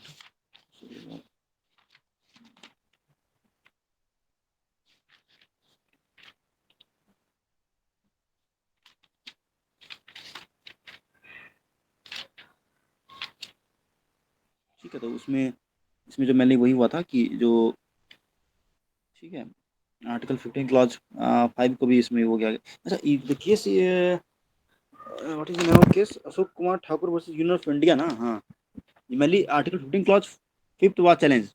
Okay, in this case the issue was that addition of article 15 clause 5th. Can you open article 15 clause 5th from Bayer Act if you want to clarify your concept more clearly, then you can open Yes, please Bayer see. Act. It has opened. Please have a look on your mobile, please, or laptop. Yeah, so 15 clause 5th, I'm talking about 15 clause 5th because it was said that it is violating article 15 clause 5th is violating the basic structure of the constitution, and it was also asked that whether exclusion of minority educational institution, okay, exclusion of minority education institution from the purview of article 15 clause 5th is violative of article 14 of the constitution. The first issue, yeah, this was the first issue.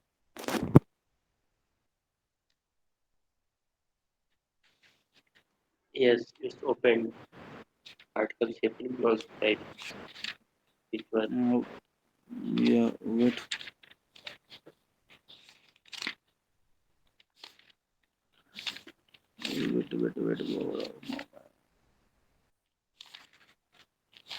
This,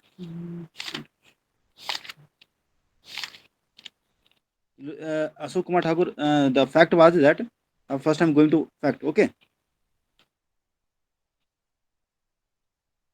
The Constitution 93rd Amendment Act 2003 and policy of 27% reservation of seat in education institution, okay, in IIT IIMs होना चाहिए, ये था ना 93rd Amendment Act का जो 2003 आया था, कि उसमें पॉलिसी था कि 27% रिजर्वेशन सीट का होना चाहिए एजुकेशन इंस्टीट्यूशन में, आईआईटी और आईएम्स में जो भी ओबीसी के लिए, ठीक है, ओबीसी के लिए in central education institution reservation in admission act 2006 के अकॉर्डिंग, ठीक है, इतना ये बोला गया था कि 27% रिजर्वेशन ओबीसी के लिए होना चाहिए आईआईटी और आईएमएस में, ठीक है। तो ये चैलेंज कर दिया गया था on the ground of union of India, that the union of India has failed in performing the constitution legal duty to, कितना वो रिजर्वेशन नहीं दे पाया था, सरकार जो थे, भारत सरकार ने, उन्होंने उतना रिजर्वेशन नहीं दे पाया 27%।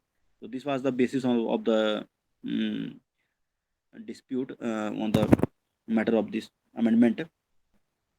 Constitution, the act would have wide ramification, ultimately would result in dividing the country on caste basis. तो mainly ये जो थी ना, ये जो यूनियन ऑफ इंडिया जब फेल हो गया कॉन्स्टिट्यूशन लीगल ड्यूटी को फॉलो करते हुए सिटीजन के लिए, तो एक्ट जो था उसको बोला गया वार्ड में, उसका वाइड रेमिफिकेशन किया गया, अल्टीमेटली रिजल्ट इसी कारण से कास्ट का थोड़ा बेसिस इसमें बटा, थोड़ा कास्ट का भी और बाइफर्केशन हुआ और काफ़ी कंफ्यूजन हो गया था, इसी कारण से एनार्की फैल गया था पूरा, ठीक है, डिस्ट्रक्टिव इम्पैक्ट आ गया था पूरा पीसफुल एटमॉस्फेयर में।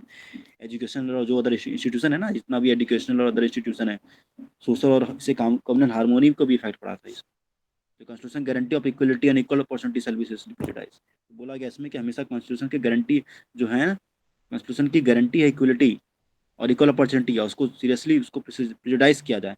तो इशू ये था कि 93rd अमेंडमेंट जो था और सेंट्रल एजुकेशन जो इंस्टीट्यूशन का जो एक्ट था 2006 का, वो वैलिड है कि नहीं था, कि नहीं था, ये बात।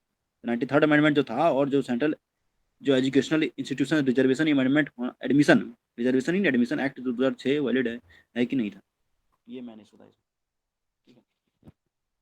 तो 93rd अमेंडमेंट और ये जो एक्ट है सेंट्रल एजुकेशन इंस्टीट्यूशन एक्ट 2006, ये इशू है। ये बोला गया कि 93rd अमेंडमेंट जो कॉन्स्टिट्यूशन का है वो बिल्कुल अगेंस्ट है, बेसिक स्ट्रक्चर ऑफ कॉन्स्टिट्यूशन के खिलाफ है ये। और ये बात बोले थे बालकृष्ण जस्टिस ने, while interpreting the law, the constitution, Balkrishna justice chief justice उस टाइम में थे वो 93rd अमेंडमेंट के टाइम में, बोला कि is totally violating the basic structure of constitution because the affirmative action, जो उन्होंने बोला कि apparently discriminatory is calculated to produce equality on a broader basis, कि अपरेंटली डिस्क्रिमिनेटरी जो भी हो रहा है वो जो प्रोड्यूस कर रहा है, डिस्क्रिमिनेशन जो भी प्रोड्यूस हो रहा है वो equality on the broader basis पे होना चाहिए। ये रीजन दैट कॉन्स्टिट्यूशन अमेंडमेंट जो भी हो रखा है वो मॉडरेटली एवरेज और alter the equality principle, equality principle को ये अल्टर बदल दे रहा है, जो ये अमेंडमेंट जो हुआ है वो बिल्कुल बदल दे रहा है। और but does not abrogate it, not violate the basic structure of constitution, लेकिन इसको रद्द नहीं कर रहा है। जो भी इक्वलिटी प्रिंसिपल इसको हटा तो कंप्लीटली तरीके से नहीं हटा रहा है, बट लेकिन ये वॉलेट कर रहा है, बेसिक स्ट्रक्चर को वॉलेट कर रहा है। क्योंकि इक्वलिटी मतलब क्या होता है, इक्वलिटी मतलब होता है कि मल्टी कलर्ड कॉन्सेप्ट है ना, इनकेपेबल ऑफ सिंगल डिफिनेशन। एक कॉन्सेप्ट है इसका definition, definition is one single, but it represents a multi coloured concept, multi coloured concept है, लेकिन सिंगल डिफिनेशन को इनकेपेबल है।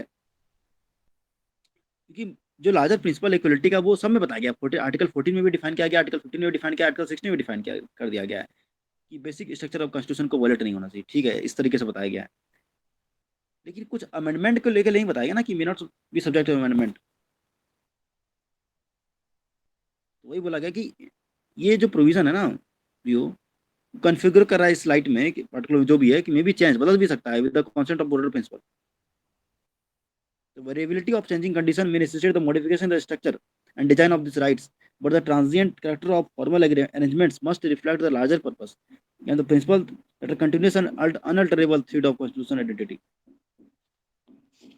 इसको समझना है क्या बोला जा रहा है इसमें।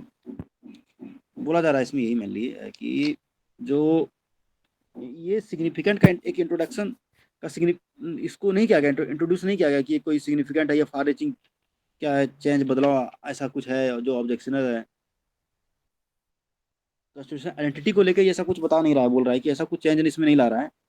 कॉन्स्टिट्यूशन प्रोविजन इंटरप्रेट के जब करेंगे हम, देखिए कार्डिनल रूल क्या है कि हमको देखना है प्रियम्बल में, कॉन्स्टिट्यूशन के प्रियम्बल में क्या बोला है। प्रियम्बल जो हमारे कॉन्स्टिट्यूशन का वो क्या है, गाइडिंग स्टार है। डीपीएसपी क्या है, एक बुक ऑफ इंटरप्रिटेशन है, उसमें इंटरप्रेट करके किया गया कि अच्छा ये सब भी होना चाहिए, डीपीएसपी तो वही बोलता है। लेकिन जो प्रियम्बल है वो क्या है, गाइडिंग स्टार की तरह है।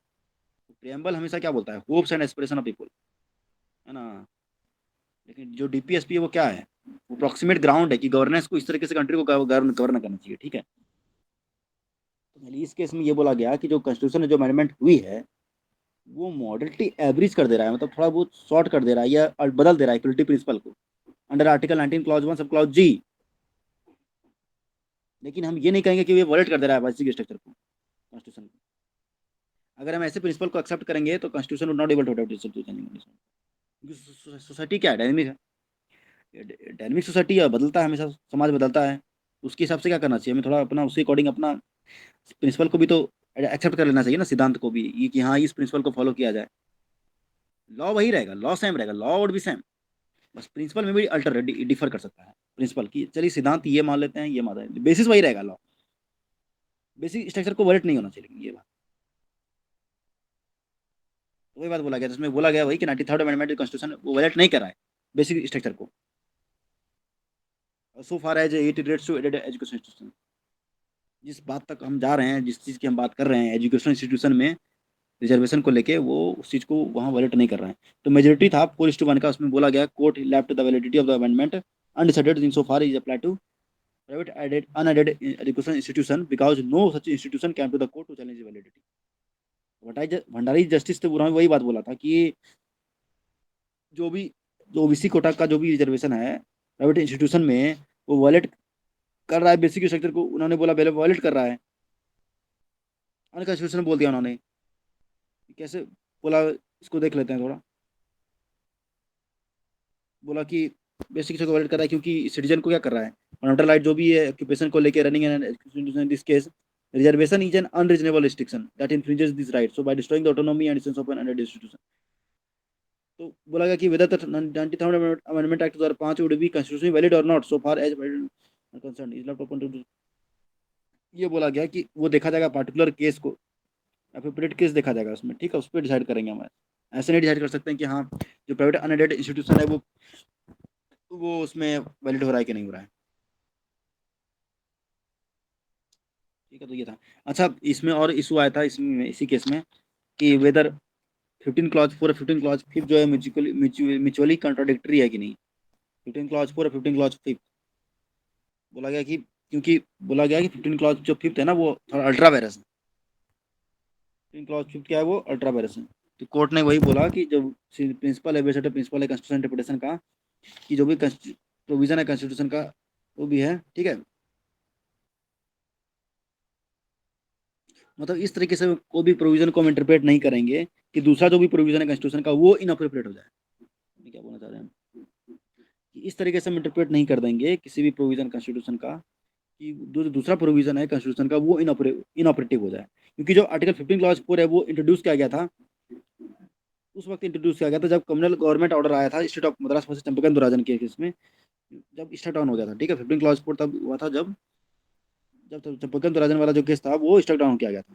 उन्हीं केस वाला केस आया था जिसमें कि ये बोला गया था कि आर्टिकल 19 क्लॉज 1 सब क्लॉज जी जो है वो अट्रैक्ट नहीं कर रहा है इसके लिए, एजुकेशन इंस्टीट्यूशन और रनिंग और इसको एस्टेब्लिश करने के लिए अट्रैक्ट नहीं कर रहा है आर्टिकल 19 क्लॉज 1 सब क्लॉज जी। और टीएमआई पाई फाउंडेशन वाली केस में बोला गया था कि राइट टू स्टेब्लिश रनिंग, क्या बोलते हैं, to and running education institution is an occupation है with the meaning of article 19 clause. ये ऑक्यूपेशन है बोला है। टीएमए जो फाउंडेशन वाला केस था उसमें बोला गया कि जो राइट टू स्टेब्लिश, हमको ये जो एजुकेशन इंस्टीट्यूशन चलाना और इसको स्टेब्लिश करना क्या है, ऑक्यूपेशन है आर्टिकल 19 क्लॉज 1 सब क्लॉज जी में। तो जो टीएमए फाउंडेशन केस है, टीएमए पाई फाउंडेशन केस, बाद में जो एक्सप्लेन इसको भी एक्सप्लेन किया गया था पीएन आधार वाले केस में। ये बोला गया था पीएन आधार वाले केस में कि 93rd अमेंडमेंट 2005 जो है वो इसको नेसेसिटेट करता है। नेसेसिटेट मतलब क्या, आवश्यकता बनाता है कि 93rd अमेंडमेंट फॉलो हो। लेकिन जो आर्टिकल 15 क्लॉज 4 है 15 क्लॉज दोनों अलग अलग तरीके से काम करता है, अलग अलग एरिया में काम करता है। ये याद रखना बहुत इंपॉर्टेंट है कि जो आर्टिकल 15 क्लॉज 4 है they are not mutually contradictory, they operate in different different areas, they work in their own areas because article 15 clause 4 जो है म्यूचुअली कॉन्ट्राडिक्टरी ठीक है। तो म्यूचुअली कॉन्ट्राडिक्टरी है मतलब क्या बताएं कि दोनों कॉन्ट्राडिक्ट है, मतलब यहाँ कॉन्ट्राडिक्टरी होगा दोनों, क्या बोलती है क्योंकि अलग अलग जगह पे काम करता है ना दोनों, इसीलिए इसमें ये बोला गया था। तो और whether exclusion of minority education article 15 clause 5 से उसको हम हटा दें क्या, तो आर्टिकल 15 क्लॉज जो 5 है।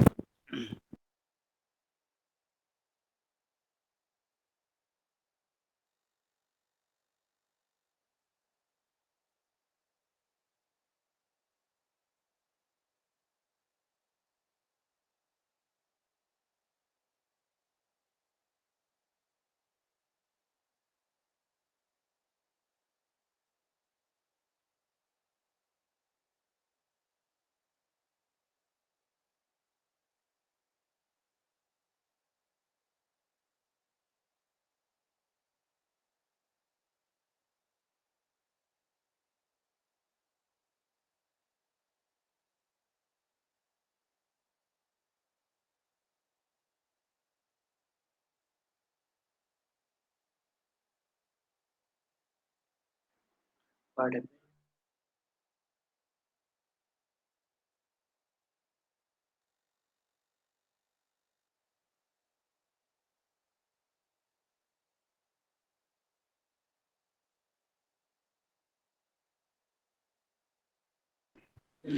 Hello, am I audible? Hello hello hello hello.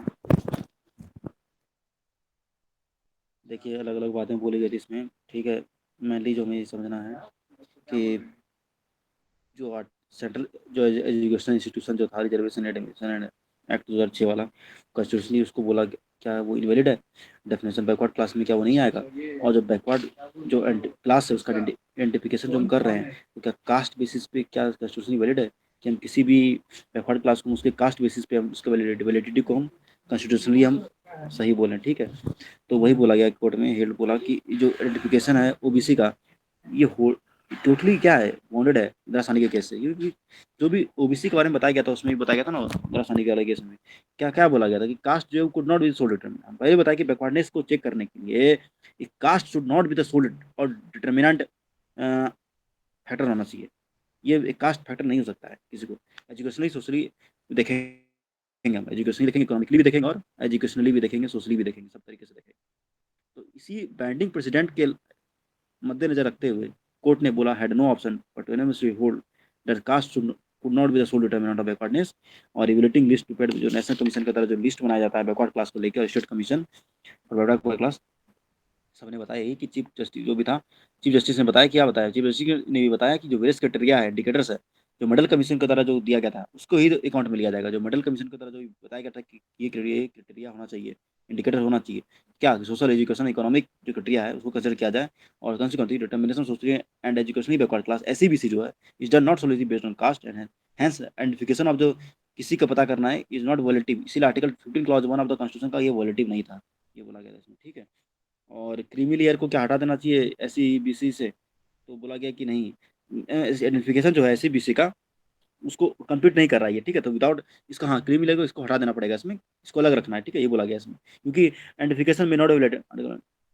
Without, बिना क्रीमी लेयर को हटाए हम अच्छे से आइडेंटिफाई नहीं कर पाएंगे और वैलिडेशन भी वैलिड ही नहीं कर पाएंगे हम article 15 clause 1 of the constitution को, ये बोला गया था। और क्या पैरामीटर होना चाहिए क्रीमी लेयर को पता करने का भी, क्या पैरामीटर होना चाहिए, कैसे पता करेंगे क्रीमी लेयर ये है क्रीमी लेयर। मैंने क्रीमी लेयर ऐसे बोला गया था कि जो हायर जो है ना हायर कास्ट, उस रिजर्वेशन के हायर कास्ट को बोला गया कि वो क्रीमी लेयर होता है, लेकिन नहीं। बालाकृष्ण जो जस्टिस थे, रविंद्रन जो थे जस्टिस, उन्होंने बोला कि जो जो इशू किया गया मोमेंटम गवर्नमेंट ऑफ इंडिया के द्वारा मिनिस्टर पर्सनल में पब्लिक ग्रीवांस जो भी है पेंशन का सब कुछ का देखते हुए उन्होंने बोला union state government should issue करेगी अलग अलग गाइडलाइन कि हाँ ये क्रीमी लेयर को आइडेंटिफाई करने का ये है, this is the right way to clarify या आइडेंटिफाई द क्रीमी लेयर। ठीक है, तो आइडेंटिफिकेशन जो है वो पूरा गवर्नमेंट पे छोड़ा गया था कि ये गवर्नमेंट विल डिसाइड।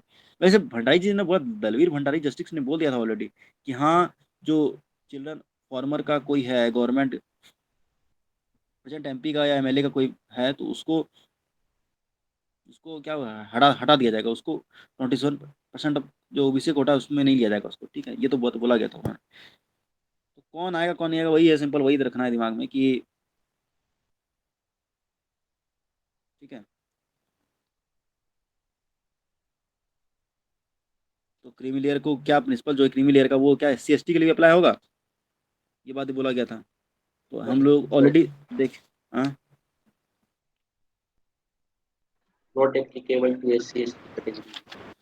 तो ये सब लिखना होगा एग्जाम में, यही से नंबर मिलेगा, ऐसे थोड़ा ना शॉर्ट में मार देंगे। और वहाँ प्रोफेसर लोग भी they are very well scrutinized, they are very scrutinized over the exam paper, they see all the point conditions questions which arised in these cases are mentioned or not in our given answering responses. Okay, everything should be supervised, so we can't take, तो समझिए एक point को समझना पड़ेगा इसमें, इसीलिए I am taking much time. Whether the principle laid down by the United States Supreme Court for affirmative action subject delegate strict scrutiny and compelling state necessity are applicable to principle of reservation और affirmative action। Article 15 clause 5 को भी इसमें discuss करना है।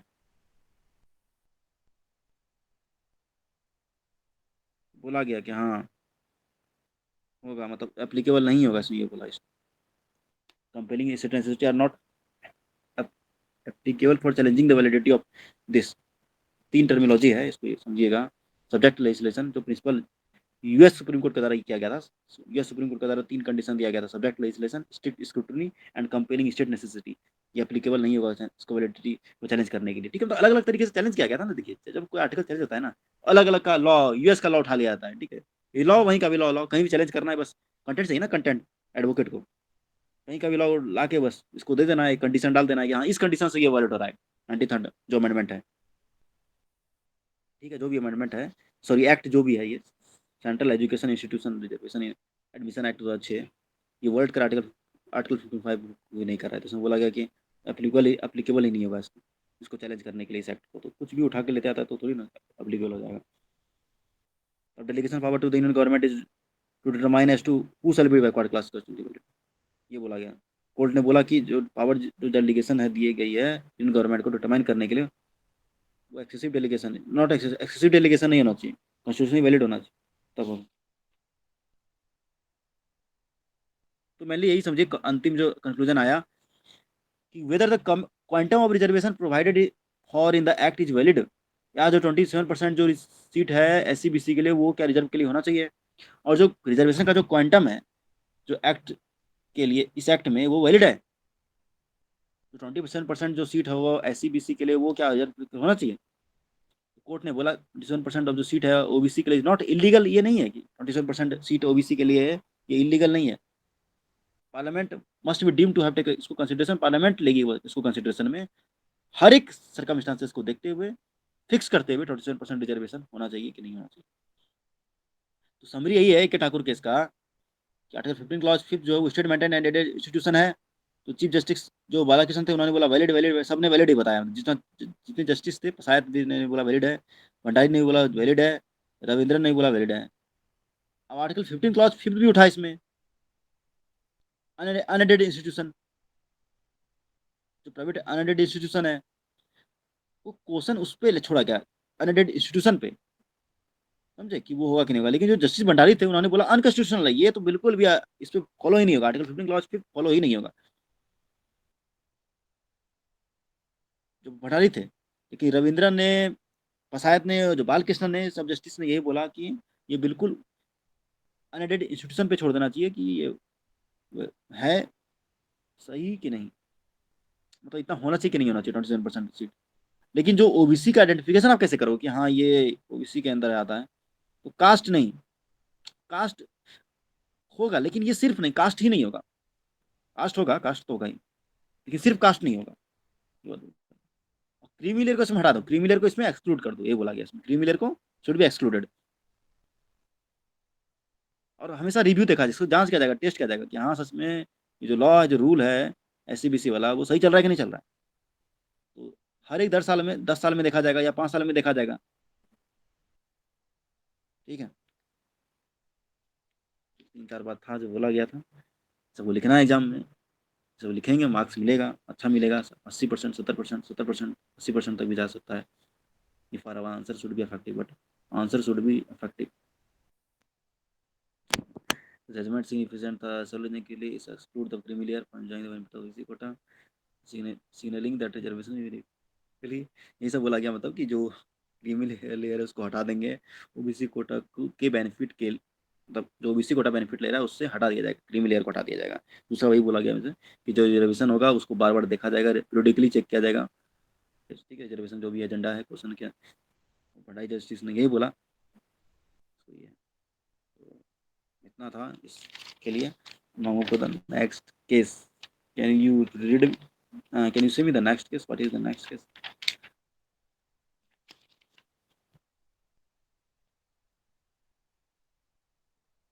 Hi guys.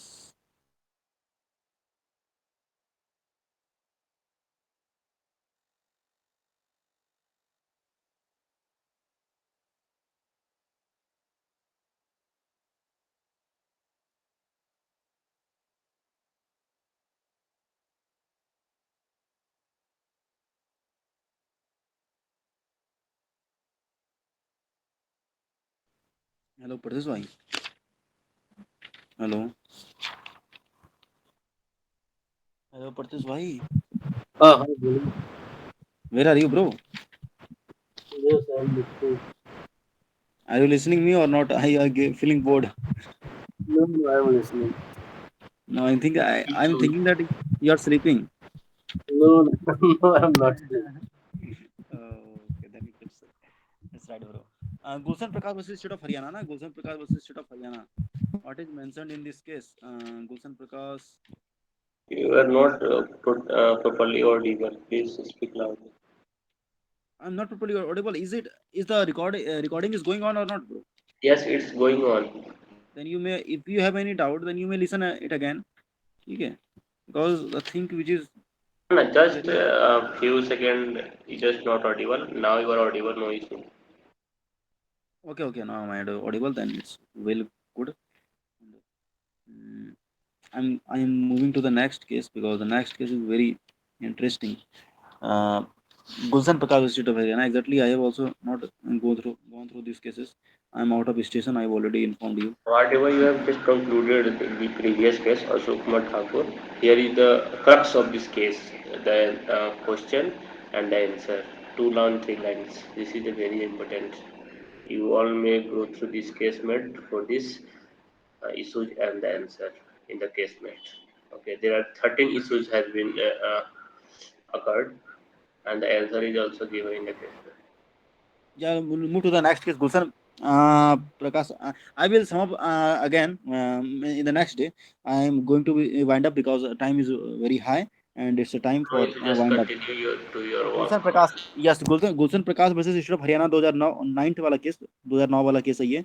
इसमें क्या था, मैंने ये बोला गया था इसमें कि जो सिटीजन्स हैं जो इससे बिलोंग करते हैं, क्या बोलते हैं, बैकवर्ड क्लास से जो भी सिटीजन्स हैं या शेड्यूल ट्राइब है, शेड्यूल कास्ट, शेड्यूल ट्राइब है, उसको फोर्स नहीं किया जाएगा गवर्नमेंट के द्वारा। वो फोर्स नहीं कर सकता गवर्नमेंट को कि उसको रिजर्वेशन मिले ही मिले। ये थोड़ा इशू हो गया। तो जो जस्टिस थे इसमें, 3 जज का बेंच था ये, जिसमें जी बालाकृष्णन, पंचाल और एक जस्टिस सताशिवम थे, 3 जस्टिस थे इसमें। तो इन्होंने बोला कि गवर्नमेंट वाज द बेस्ट जज to take a decision on the reservation. Government will finalise, ठीक है, रिजर्वेशन का जो भी है वो गवर्नमेंट विल फाइनलाइज करेगा, and could not be claimed as a matter of fundamental right, और reservation should not be claimed as a matter of fundamental right. ये सब बात बोली गई थी इसमें, ठीक है।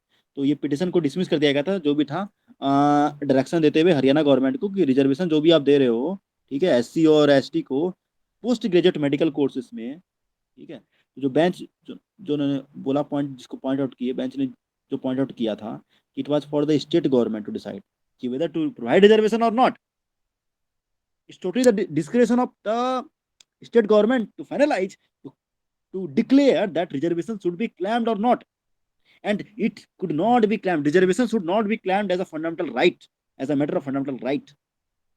डिसमिस करते पिटिशन कोर्ट ने बोला, हरियाणा गवर्नमेंट को बोला, this was the case of Haryana. Every state can take its own decision with regard to reservation depending on various factors. अलग अलग फैक्टर पे, अलग अलग पैरामीटर पे स्टेट डिसाइड करेगी, अपना डिसीजन देगी रिजर्वेशन को लेके। Article 15 clause 4 does not make any mandatory provision for reservation, and the power to make reservation made under Article 15 clause 4 is discretionary, and writ can be issued to affect reservation। The bench accepted the contention of the state government, लेकिन जो state government का contention था वो भी bench accept किया, बोला कि 15 clause 4 जो हो रिजर्वेशन होना चाहिए in education institution was merely an enabling provision है which entitle the government to fight for reservation. ठीक है, इनेबलिंग है, ये प्रोविजन है। आर्टिकल 15 क्लॉज 4 क्या है, ये है एजुकेशन इंस्टीट्यूशन में रिजर्वेशन के लिए क्या है, एक इनेबलिंग प्रोविजन है, एक सिर्फ एक इनेबलिंग प्रोविजन है।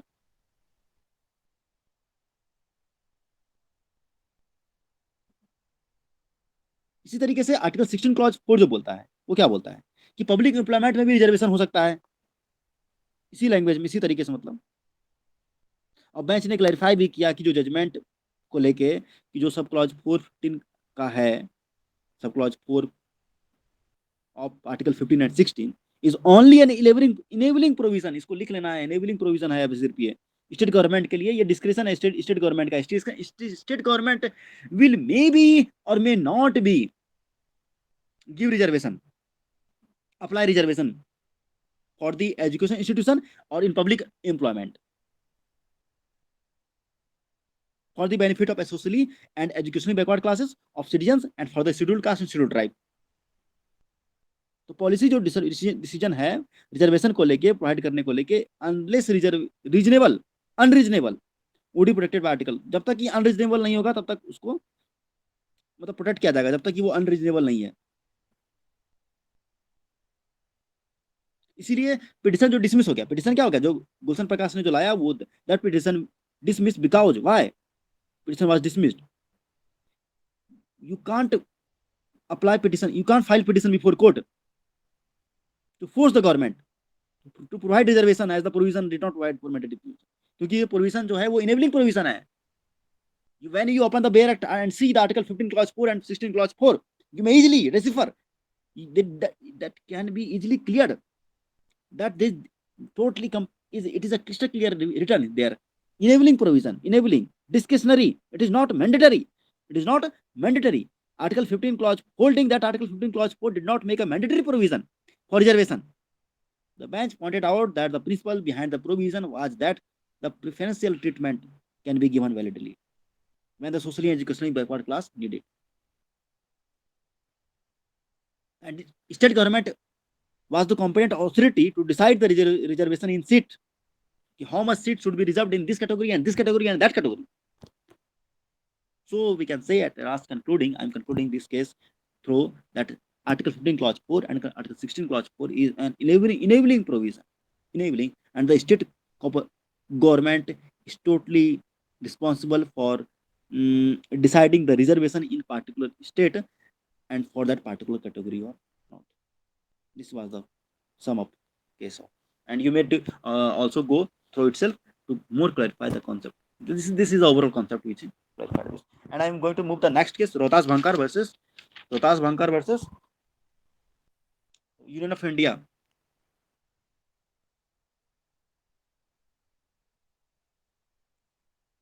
This clear to all of you or not? Say yes or Yes. no. No, okay. अभी तो शुरुआत है. It's just the beginning of our game. We have to reach the pinnacle point.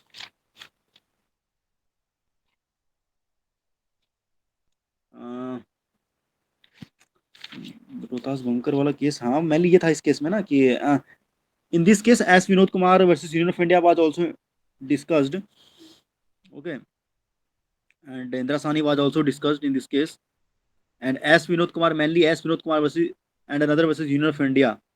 ठीक है, I think that you have already as Vinod Kumar, what was mentioned in the Vinod Kumar.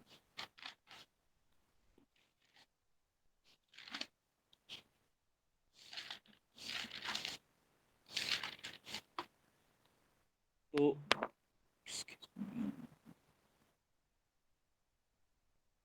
देखिए इस case में ये था कि भंकर जो ना भंकर और जो कैंडिडेट थे, उन्होंने central secretariat service section officer के लिए अपियर हुआ था, ठीक, एग्जाम को लेके, जो इंटर डिपार्टमेंटल एग्जाम होता है, ठीक है, जो यूपीएससी के द्वारा कंडक्ट किया जाता है, ठीक है, दिसंबर 1996 में. तो रूल 8 के अकॉर्डिंग जो एग्ज़ाम था, सॉरी जो ये है एक्ट है, कोई रेगुलेशन एक्ट है, central secretariat service section officer grade regulation 1964, relaxation दिया गया था उसमें, ठीक, बताया गया था कि स्टैंडर्ड में तो कैंडिडेट को परमिट किया जाएगा जो SC ST कैटेगरी का है, ठीक है. और ये प्रोवाइड किया गया था उसमें कि जो भी SC कैटेगरी का, जो भी SC ST कैटेगरी का जो भी स्टूडेंट है कि वैकेंसी इतना तक बचा सकता है, ठीक है. तो extend to number of vacancy reserve जो है, मतलब कि SC ST के लिए इतना रिजर्व्ड है. तो जो रिजर्व्ड जो वैकेंसी था, जो रिजर्व था वैकेंसी SC ST के लिए, इसमें वो फिल्ड नहीं किया, भरा नहीं गया था, ठीक है. Cannot be filled on the basis general standard पे वो उसको फिल नहीं किया गया था. तो जो भी कमीशन के द्वारा रिकमेंड किया गया था कि रिलैक्स स्टैंडर्ड होना चाहिए to make the difference in the subject, the fitness of the candidate for inclusion in the selected, ठीक है, कि उसके कैटेगरी के रैंक के अकॉर्डिंग इतना भरना चाहिए सब चीज़ में, इससे मतलब फिलअप किया जाएगा, ठीक है, ये मेरिट के जो भी मेरिट आया है उसमें एग्जामिनेशन से. सुप्रीम कोर्ट इस केस में क्या बोला गया, एस विनोद कुमार वाले केस का रेफरेंस लिया गया इस केस में, ठीक है. सुप्रीम कोर्ट ने इस S Vinod Kumar versus union of India का रेफरेंस लेते बताया है कि जो भी है लोअरिंग क्वालिफाइंग मार्क्स स्टैंडर्ड होना चाहिए, evolution was not permissible under the constitution. तो गवर्नमेंट ने 1997 में जो बोला था ना कि इतना क्वालिफाइंग मार्क्स होना चाहिए, ठीक है, एवोल्यूशन के लिए, उसको परमिसिबल नहीं किया गया था, ठीक है, इसमें जजमेंट को इम्प्लीमेंट करते हुए परमिसिबल नहीं किया गया था. तो 1997 में जो गवर्नमेंट ने बोला उसको 1970 में से विथड्रॉ भी कर लिया था, जो ऑर्डर रखा था इसका SC ST का कैंडिडेट का डिपार्टमेंटल कॉम्पिटिटिव एग्जामिनेशन का, जो UPSC का है, ठीक है, टेस्ट जो था. तो उसमें बात यही उठी कि जो डिपार्टमेंट ने इशू किया था 1998 में, फिर एक नोटिफिकेशन जिसमें हटा दिया रूल 8 को, ठीक है, जो यही है रूल 8, ठीक है, यही UPSC का जो central secretary service section officer जो है ना, ग्रेड रेगुलेशन 1960 को, उसको हटा दिया 1998 में रूल 8, और अमेंड कर दिया, फिर से दोबारा अमेंड किया इसको 1964 में रेगुलेशन को, 1997 को रिट्रोस्पेक्टिव लेते हुए, ठीक है, 1997 का रिट्रोस्पेक्टिव लेते हुए. तो रिजल्ट यही आया दिसंबर 1996 का आया, उसमें एग्जामिनेशन जो डिक्लेयर किया गया फरवरी 98 में, 117 कैंडिडेट क्वालिफाई किए। तो लेकिन all the reserve candidate remain Anfield, लेकिन जितने रिजर्व कैंडिडेट थे, वैकेंसी थे, वो अनफिल्ड भरी नहीं गई। 3 कैंडिडेट उसमें ऐसी कैटेगरी का qualified the examination as the made था। 3 कैंडिडेट थे जो क्वालिफाई कर रहे थे उसमें, तो वही बात उठी।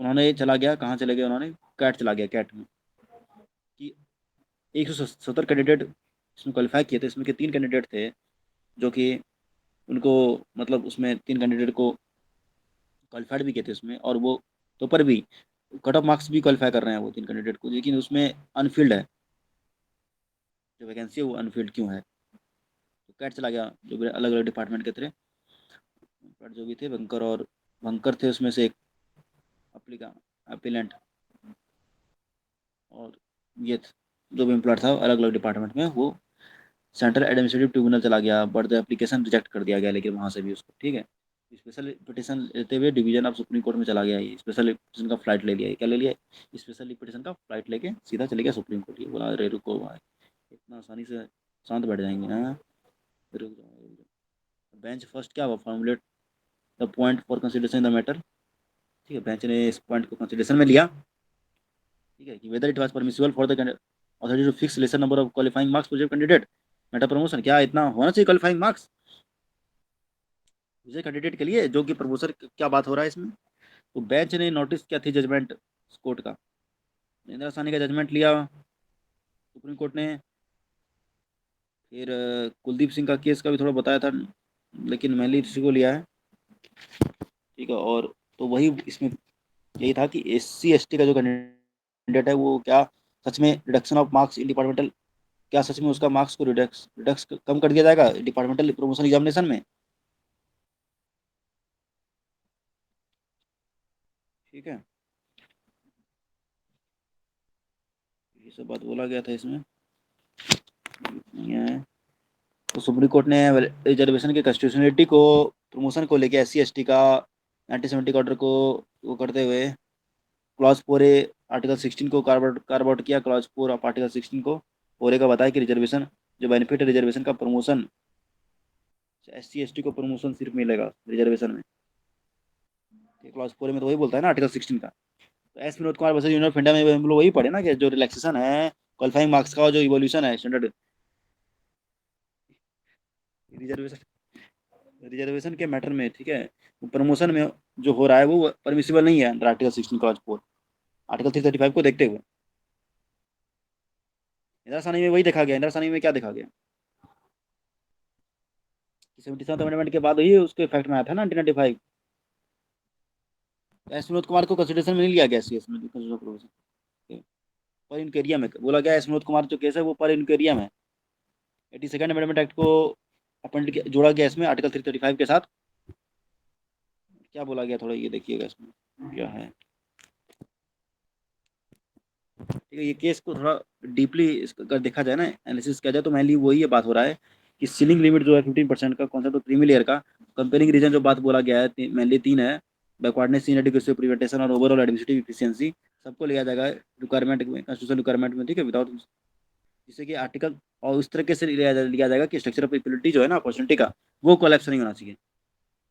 बैकवर्डनेस, इनएडिक्वेसी ऑफ रिप्रेजेंटेशन, और क्या है कंपेयरिंग रीजन जो है ना, तीन चीज, administrative overall overall administrative efficiency है ना, एडमिनिस्ट्रेटिव जो इफिशियंसी है, ये तीन चीज नहीं भी करना चाहिए। These are the just like mile, ये माइल स्टोन तो नहीं बोल सकते हैं, बोल सकते हैं इसको कि फाउंडेशन है, फाउंडेशन स्टोन, कॉर्नर स्टोन बोल सकते हैं, कॉर्नर स्टोन फॉर द, ठीक है, implementing the article 16 clause 4A है ना, this would be always in consideration, ठीक है, कंट्रोलिंग फैक्टर है ना, कंट्रोलिंग फैक्टर है कंपेलिंग रीजन का, तीन चीज जो है, तो तीन चीज को हमेशा लेके रखना है दिमाग में। और RK अग्रवाल का भी केस डालना है इसमें, RK अग्रवाल का केस है ना इसमें, कॉन्सेप्ट ऑफ जो पोस्ट बेस्ड रोस्टर जो है ना, पोस्ट बेस्ड रोस्टर वाला। और क्या बोला रिजर्वेशन के मैंने बोला गया कि रिजर्वेशन अलग है, क्या है OBC का जो है रिजर्वेशन वो अलग है, और ST ST का अलग है। इंदिरा सानी में तो यही बोला गया ना, इंदिरा सानी में यही सब बात है।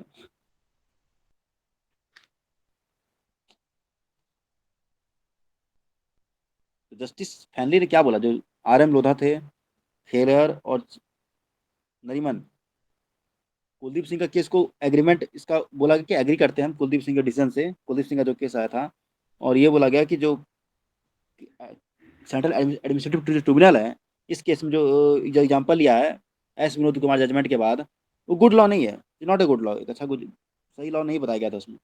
उसका सिविल अपील अलाउ कर दिया गया, बोला गया जो 1997 का जो है वो इलीगल बोला गया, इलीगल। 1997 का क्या था, ओएम क्या होता है, ओएम व्हाट,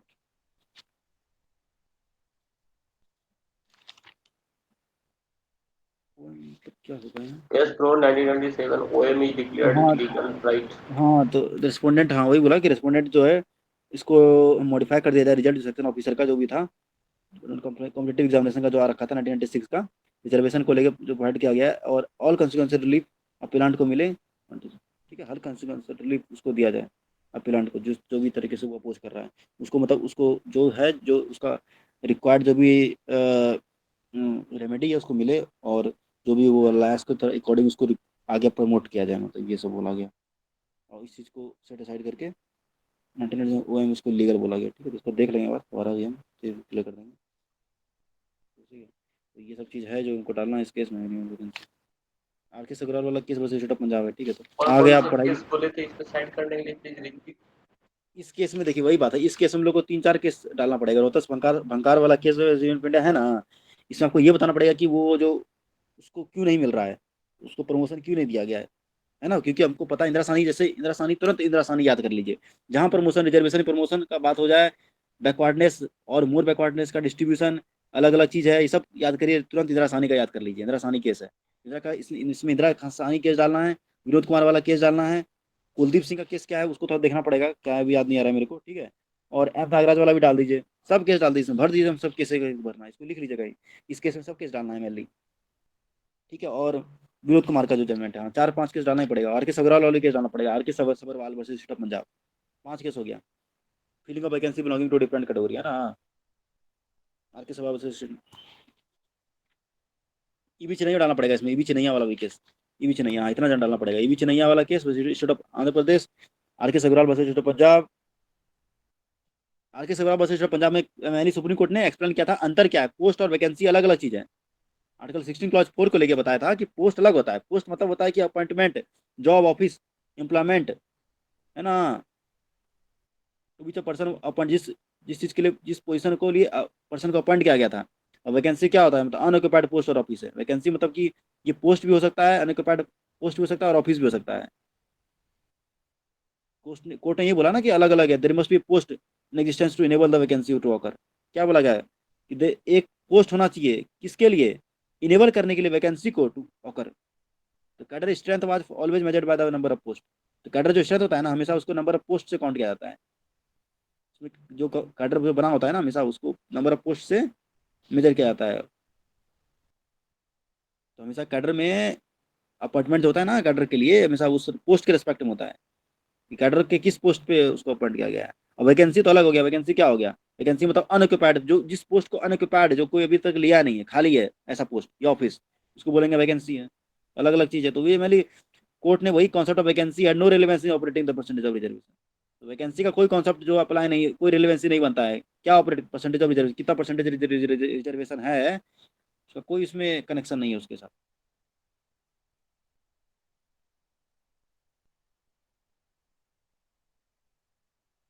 ठीक है। अलग अलग चीज है, तो वही अलग अलग बताया गया था कि पोस्ट क्या वैकेंसी क्या है, तो इस तरह करके लिख दिया पूरा, तो 80 नंबर नहीं आएगा तो 100 नंबर भी आ सकता है, 80 नंबर क्या बोलते हैं, ओके ब्रो। ठीक है। तो now move to the, now I am directing to you the next case which is मैं delegated to you by the producer, okay. As you know, I am here, so not able to speak properly. You know. Can we continue this discussion late night approx at 12, if you give me some time for rest and for a meal, Yeah, yeah, we can continue. for a dinner. I will go there. Okay. And what about your duty in police station? How they are giving your task to you?